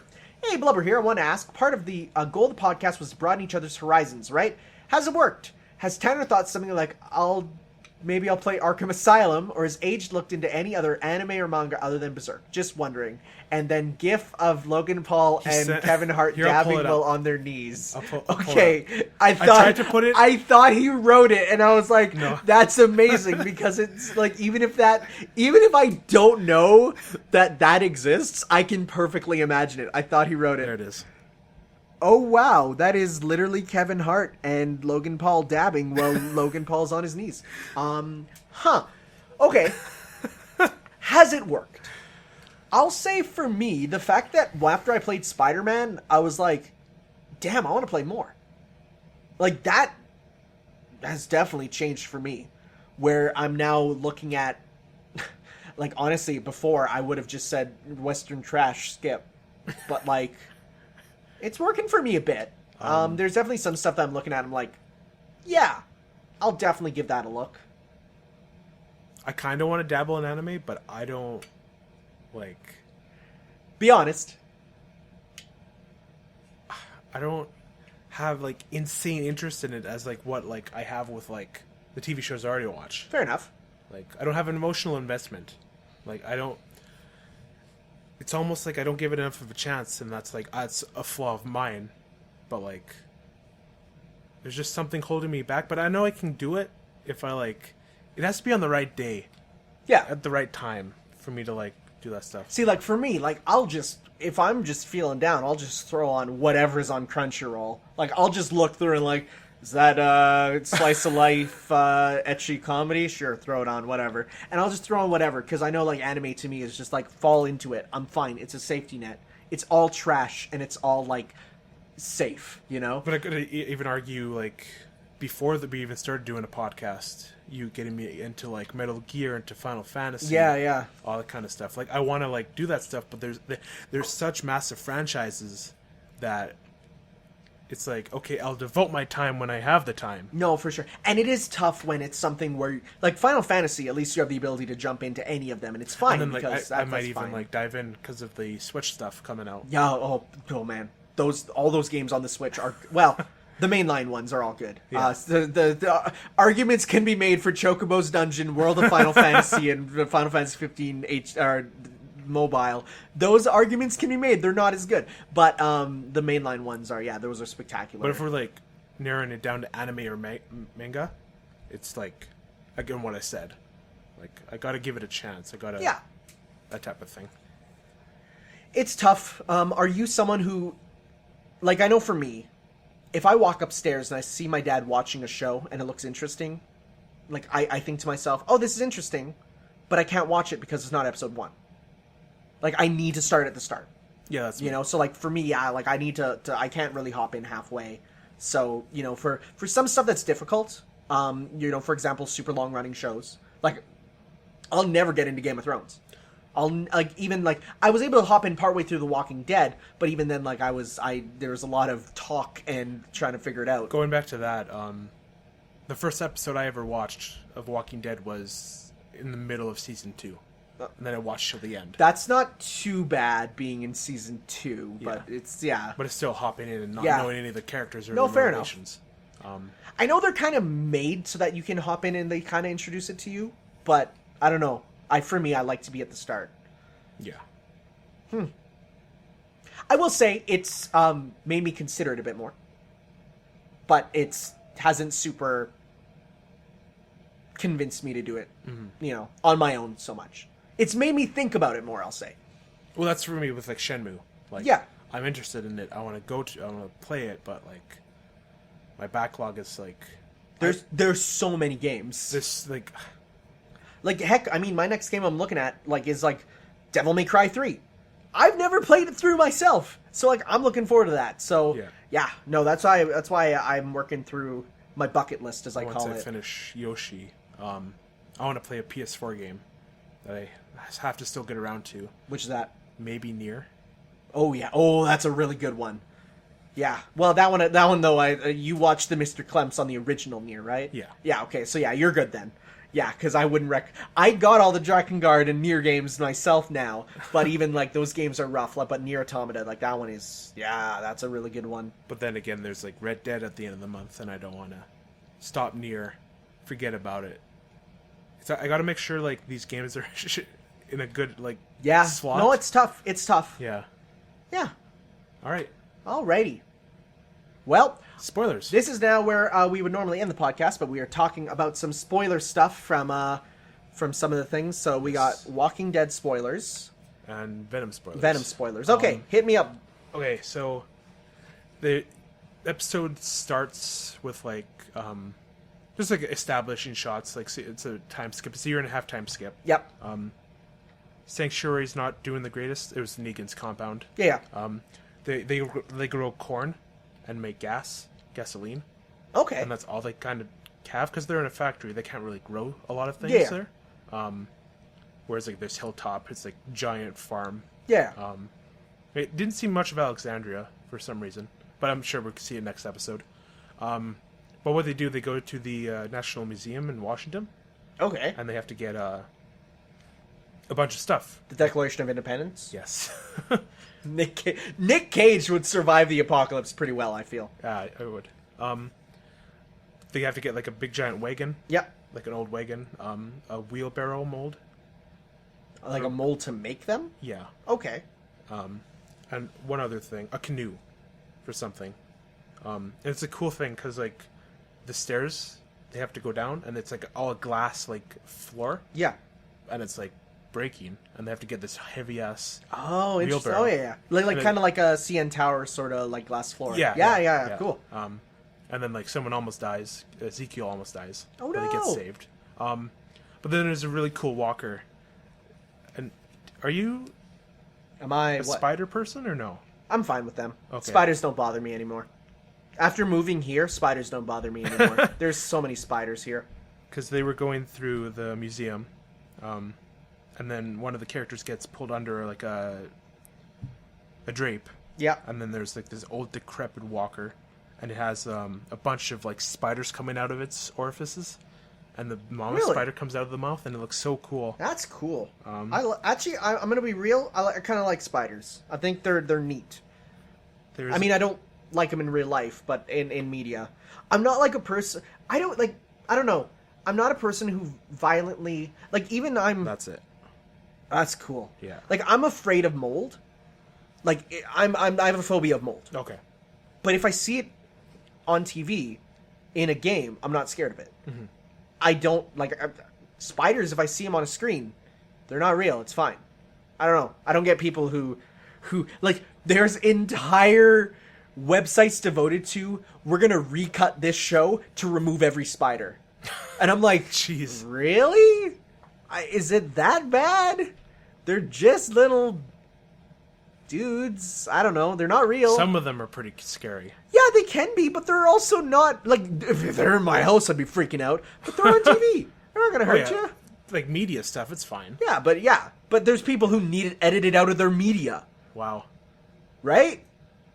Like, there's some times where it gives you, like, the creepy crawlies. Okay, can I just say, though, one thing that I love is when I worked on Dragon Age, there's a part of the game where you go into kind of like the hell, and in it, your fears manifest as enemies. Okay. And so whoever you bring in, there's these spiders that appear, and they're all named after what those characters are afraid of. So you'll see a spider called being alone. You'll see a spider called being forgotten. You'll see a spider called, like, you know, all the different fears, right? But one of them is called spiders, and then in brackets, ironically enough. Because they appear as spider enemies. So your fear of spiders is that character's fear is spiders, ironically enough. And it's so funny. I don't even know if that's in the full game anymore. But I hope it is, because it was when I saw that, when I was playing, I'm like, oh cool, these are all named after the character's fears. Then I'm just hitting this enemy. It's called spiders, ironically enough. I'm like, that's legitimately hilarious. I loved that. Get back to The Walking Dead.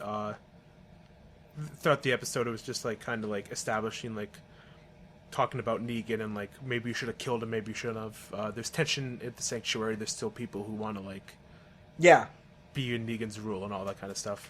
Daryl's the leader of the sanctuary now. Okay. But he doesn't want to be anymore because he misses being tight knit with like everyone. Oh yeah. You know, everyone's spread apart. Near the main conflict, the conflict that really like kicks off like probably the first 6 episodes of the season, is there was an election at Hilltop between Maggie and Gregory. You remember Gregory? Yes, yeah. The dick. Yep. There was an election and Maggie won, and Good. Gregory isn't too happy about that, so he takes advantage of these two parents who just lost their son. Yeah. Which we saw. He got bit and like torn apart and all that, and the parents were like all downtrodden, like depressed. And these two characters, Earl Sutton and Tammy Rose, they're from the comics. Oh yeah. They're portrayed very well. Nice. But yeah, Gregory, Earl has a drinking problem, and That's rough in the apocalypse. and Gregory takes advantage of that by getting him drunk and then telling, Yeah. well, Maggie got your son killed and all that kind of stuff because she's in rule, and he convinces him to attack Maggie Yeah. and almost kills her, but then she comes back to Gregory and he says, you want to rule, you can't even kill someone properly, and that made Gregory like take out a knife and try to kill her right there. Oh. But then Maggie got the upper hand but didn't kill him because like that would look bad. That would look very bad. Yeah. So what she does is she hangs him. Okay. And this is all from the comics, so it's like I knew it was going to happen. Huh. You don't kill him, so you hang him. In front of everyone. You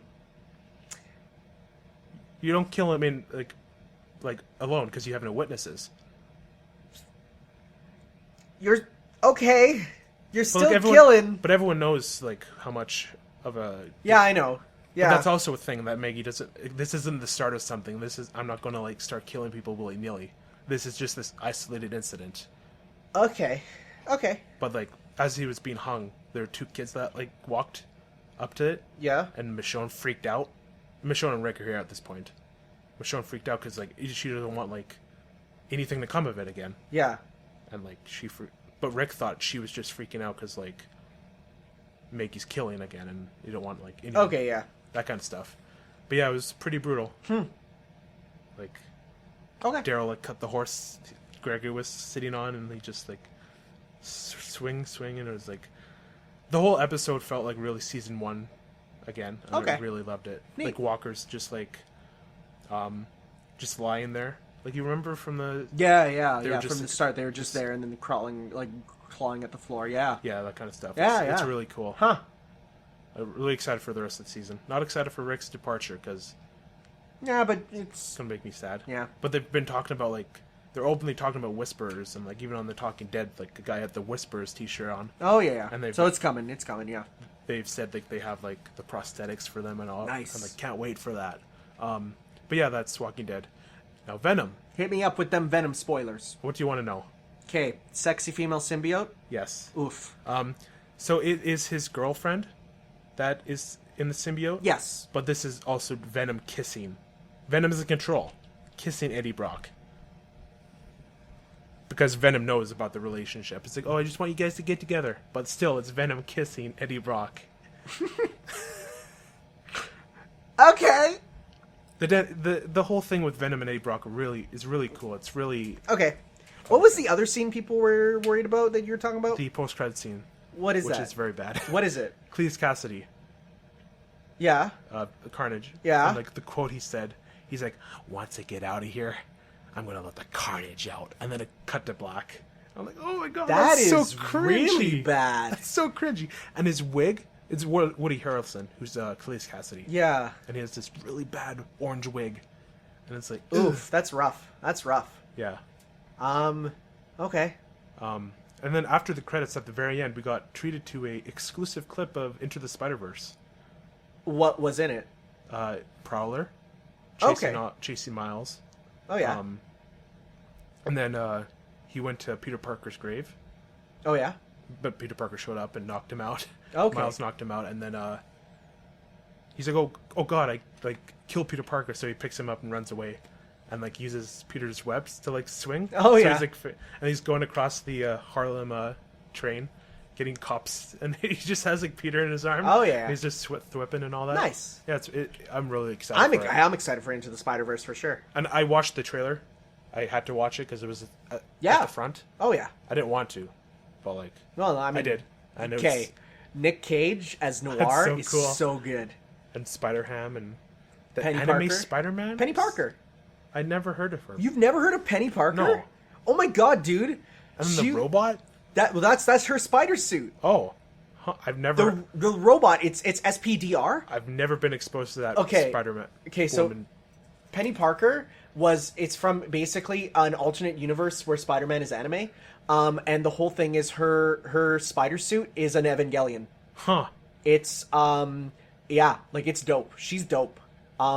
Weirdly, she looks really young. And oh yeah, by the way, this is literally a picture of her in class from the comic, and those are literally characters from Evangelion. Like, I'm talking like that's Shinji, that's Asuka, that's what's her face, that's Kaworu. Like those like it's literally Evangelion. That's cool. The only thing is like they changed the design. Like I really like this design for her spider suit. It's literally a mecha suit. I like that design. This is what they went for with the movie. It's not as good, and she looks weirdly young. Yeah, she looks like elementary, early middle teens. school. No, she's supposed to be high school. Huh. She's a high school student. Like, it's weird. I don't know why they made her like that. It might just be because of a few of the scenes, but even like the toys, like they look weird. No, she's awesome. Penny Parker's awesome. I'm very happy they put her in. Oh yeah, and then like another scene, like yeah, it's basically a universe where anime's real. So yeah. And then Spider-Ham. Yeah, but Spider-Ham That's stopped. her in the... Yeah, Spider-Ham stopped being like. It was funny when everyone first rediscovered it, but now it's like yeah, Spider-Ham. We get it. I love how they're all in different art styles entirely. I love that. Like even as subtle as I didn't even notice that Miles and Peter had a different art style. Like it's subtle, but they show in the trailer like. Aren't they part of the same universe though? No. How does Miles get to Peter's then? Well, the main Peter comes to Miles' universe. Oh. Yeah. Yeah, well, no. That Peter is also Tobey Maguire, Peter Parker. Yes, That's he is. so Yeah, cool. that's so cool. No, they show like there's one scene in the trailer where it's like my world's different from yours, and they actually do like a cut, and they show that like there's I thought it was just Miles in the Raimi universe. No, there's more chromatic aberration in the Miles universe. Like things have like a shine to it that's not in Peter's. Peter's universe looks just like a normal CG universe, and there's like almost like the vaporwavy sort of blurry look in Miles' universe. So like yeah, like there's a big difference there. And then there's the tease of the Spider-Man PS4 universe. Yeah, with the white spider symbol. So hopefully you see. Because here's the thing: Into the Spider-Verse is part of Spider-Geddon too, and Spider-Geddon's getting everything. I hope we see like a lot of. Did you? I mean, I didn't talk about it when we talked about Spider-Man earlier, but did you see that there is references to Japanese Spider-Man in Spider-Man PS4? No, I got reference. There's like a Spider-Man 2 reference to 90s intro reference. So in the Japanese version, when you use the hologram, Spider-Man will do his Japanese Spider-Man Kamen Rider poses and do his quotes. He's I am the emissary of hell, Spider-Man. You know. So it's he does that in the game? Yeah. Oh. In the Japanese version. Oh, okay. Yeah. But yeah, I hope we see a lot more like Spider-Verse. Yeah, different for Spider-Man. Sure, for sure. Other than the ones that we saw in the trailer. Well, I think those are going to be the main ones. Like that's going to be the main group, but I think it's going to be we might see bits and pieces of a few more. Oh yeah, the thing they did was which was really interesting at the end of Venom. Before they did the sneak peek for Spider-Verse, they said, meanwhile, in another universe. Oh! So it's like, does that mean Venom's Venom's its own universe? It is. Yeah, it is. It is, but it's not allowed to cross over right now. There are, I mean, it's no different than one of the canon Marvel universes is the DC universe. The DC universe is a canon Marvel universe. Really? But they're not allowed to obviously do stuff with it. But it is a canon Marvel universe. Yeah. Just weird to think there's this live action gritty Venom universe and then there's this like well, but it's no different from the fact that there's like there's that and then there's like the superhero squad show kids show universe where Thanos is like crying like a baby, or like there's the manga verse. Have you seen the Marvel manga verse? No. Wait till you see this. Not manga verse Spider-Man, but just go manga verse Marvel. What? The Marvel manga. Is that Iron Man? Yep. The Marvel manga verse is basically okay. That is that's Scarlet or whatever. Phoenix? I don't know, Phoenix. It's basically they got a guy who is like, yeah, I'm totally Japanese. Let me do this cool anime stuff. Wolverine. I know it's bad. Let me do this. Look at this. Oh my god. It's okay. So I hate it. It's a huge scam, though. He wasn't even Japanese. Oh god. And so it's like it's the like that is Doctor Strange. What? It's Black Panther? Is that Black Panther? yeah, Black Panther is just a furry. Oh no. It's look at this art. It's so bad. The mangaverse is the worst. It's so bad. I like Spidey's design in that. It's cool. T-shirts. It's okay. It's the worst it's been though. It's rough. Oh yeah, this is the page that I saw people posting about as like, this is it. This is the worst thing I've seen. Let's see, where's the one picture I saw of it? I think it's right. Oh, they don't have it. But it's like just Doctor Strange looks like a horrible generic anime guy, and he has a weird like What the hell? super furry partner character. Like there's so many dumb bad Marvel universes. Iron Man's suit is so weird. There's so many that are terrible. So yeah, like the Marvel multiverse is just it's rough. That's Black Cat. Doesn't Really? she look? Yeah, doesn't she look like Black Cat? No. Kind of. I mean, whatever. Yeah, the mangaverse was a mistake. It literally came about when some guy lied that he was Japanese and made it, but he just used how to draw Japanese art books and ripped off other anime. I wonder if they'll put Amazing Spider-Man universe in a Spider-Verse. They might.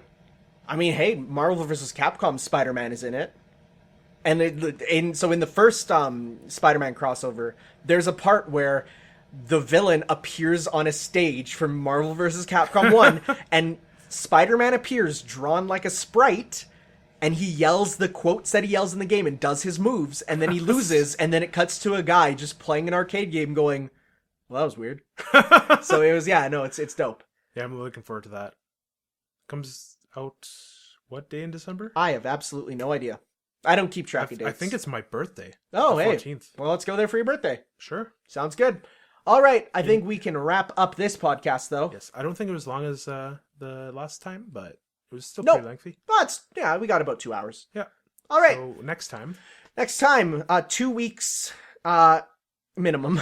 Yeah. We'll see if Well, we... since the shift where it's different now. Yeah, we'll see Yeah. when it's going to be. Because, of course, things might come up. It's always possible, but we'll definitely try at least once a month. Like, that is the bare minimum. Yeah. But yes, thank At you all. least we give you a long Yes. podcast. So For sure. Thank you all for watching, and we'll see you next time. Or listening. Watching. Whatever. Some people watch on YouTube. Some people listen on their phones. I don't get the people who, like watch. They don't watch it. They put it on and then close the But window. you know, there's some people that just watch it and No. listen. What? There's people who do that? Yeah. That's messed up. I don't put secrets in those. No. I don't. I could, but I don't. That's weird. We have good picture though. Yeah, we do. If they but do want to watch, it's not the okay. it's not the most Okay. dynamic thing. I think we should call it. Thank you all for listening, and we'll see you next time. Ciao. Bye.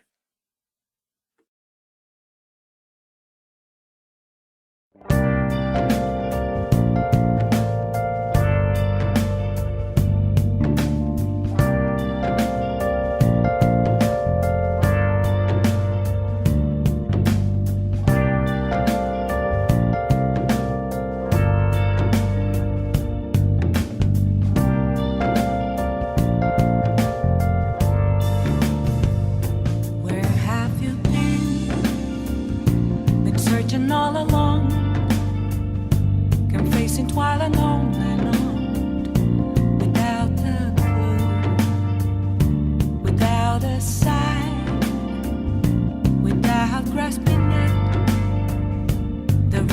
question to be asked. Where have I been?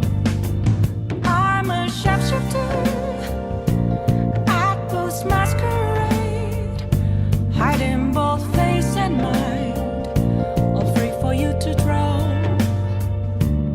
I'm a shapeshifter. What else should I be? Please don't take off my mask, revealing dark.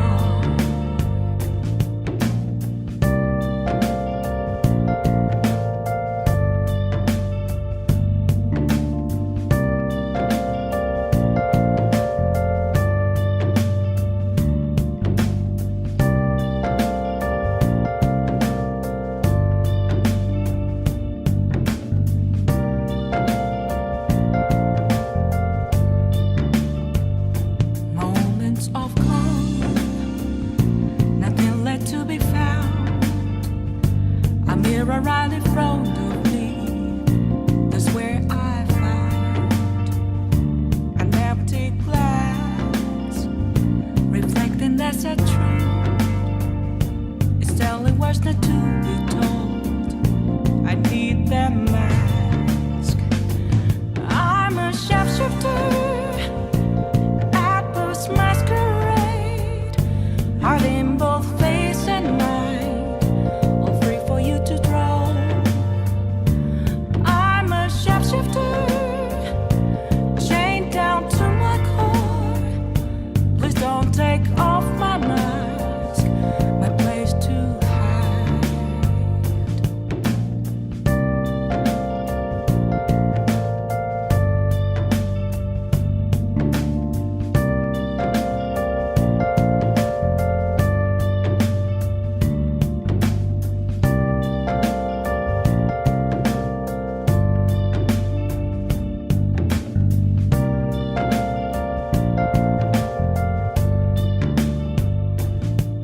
I can't tell you how to see me.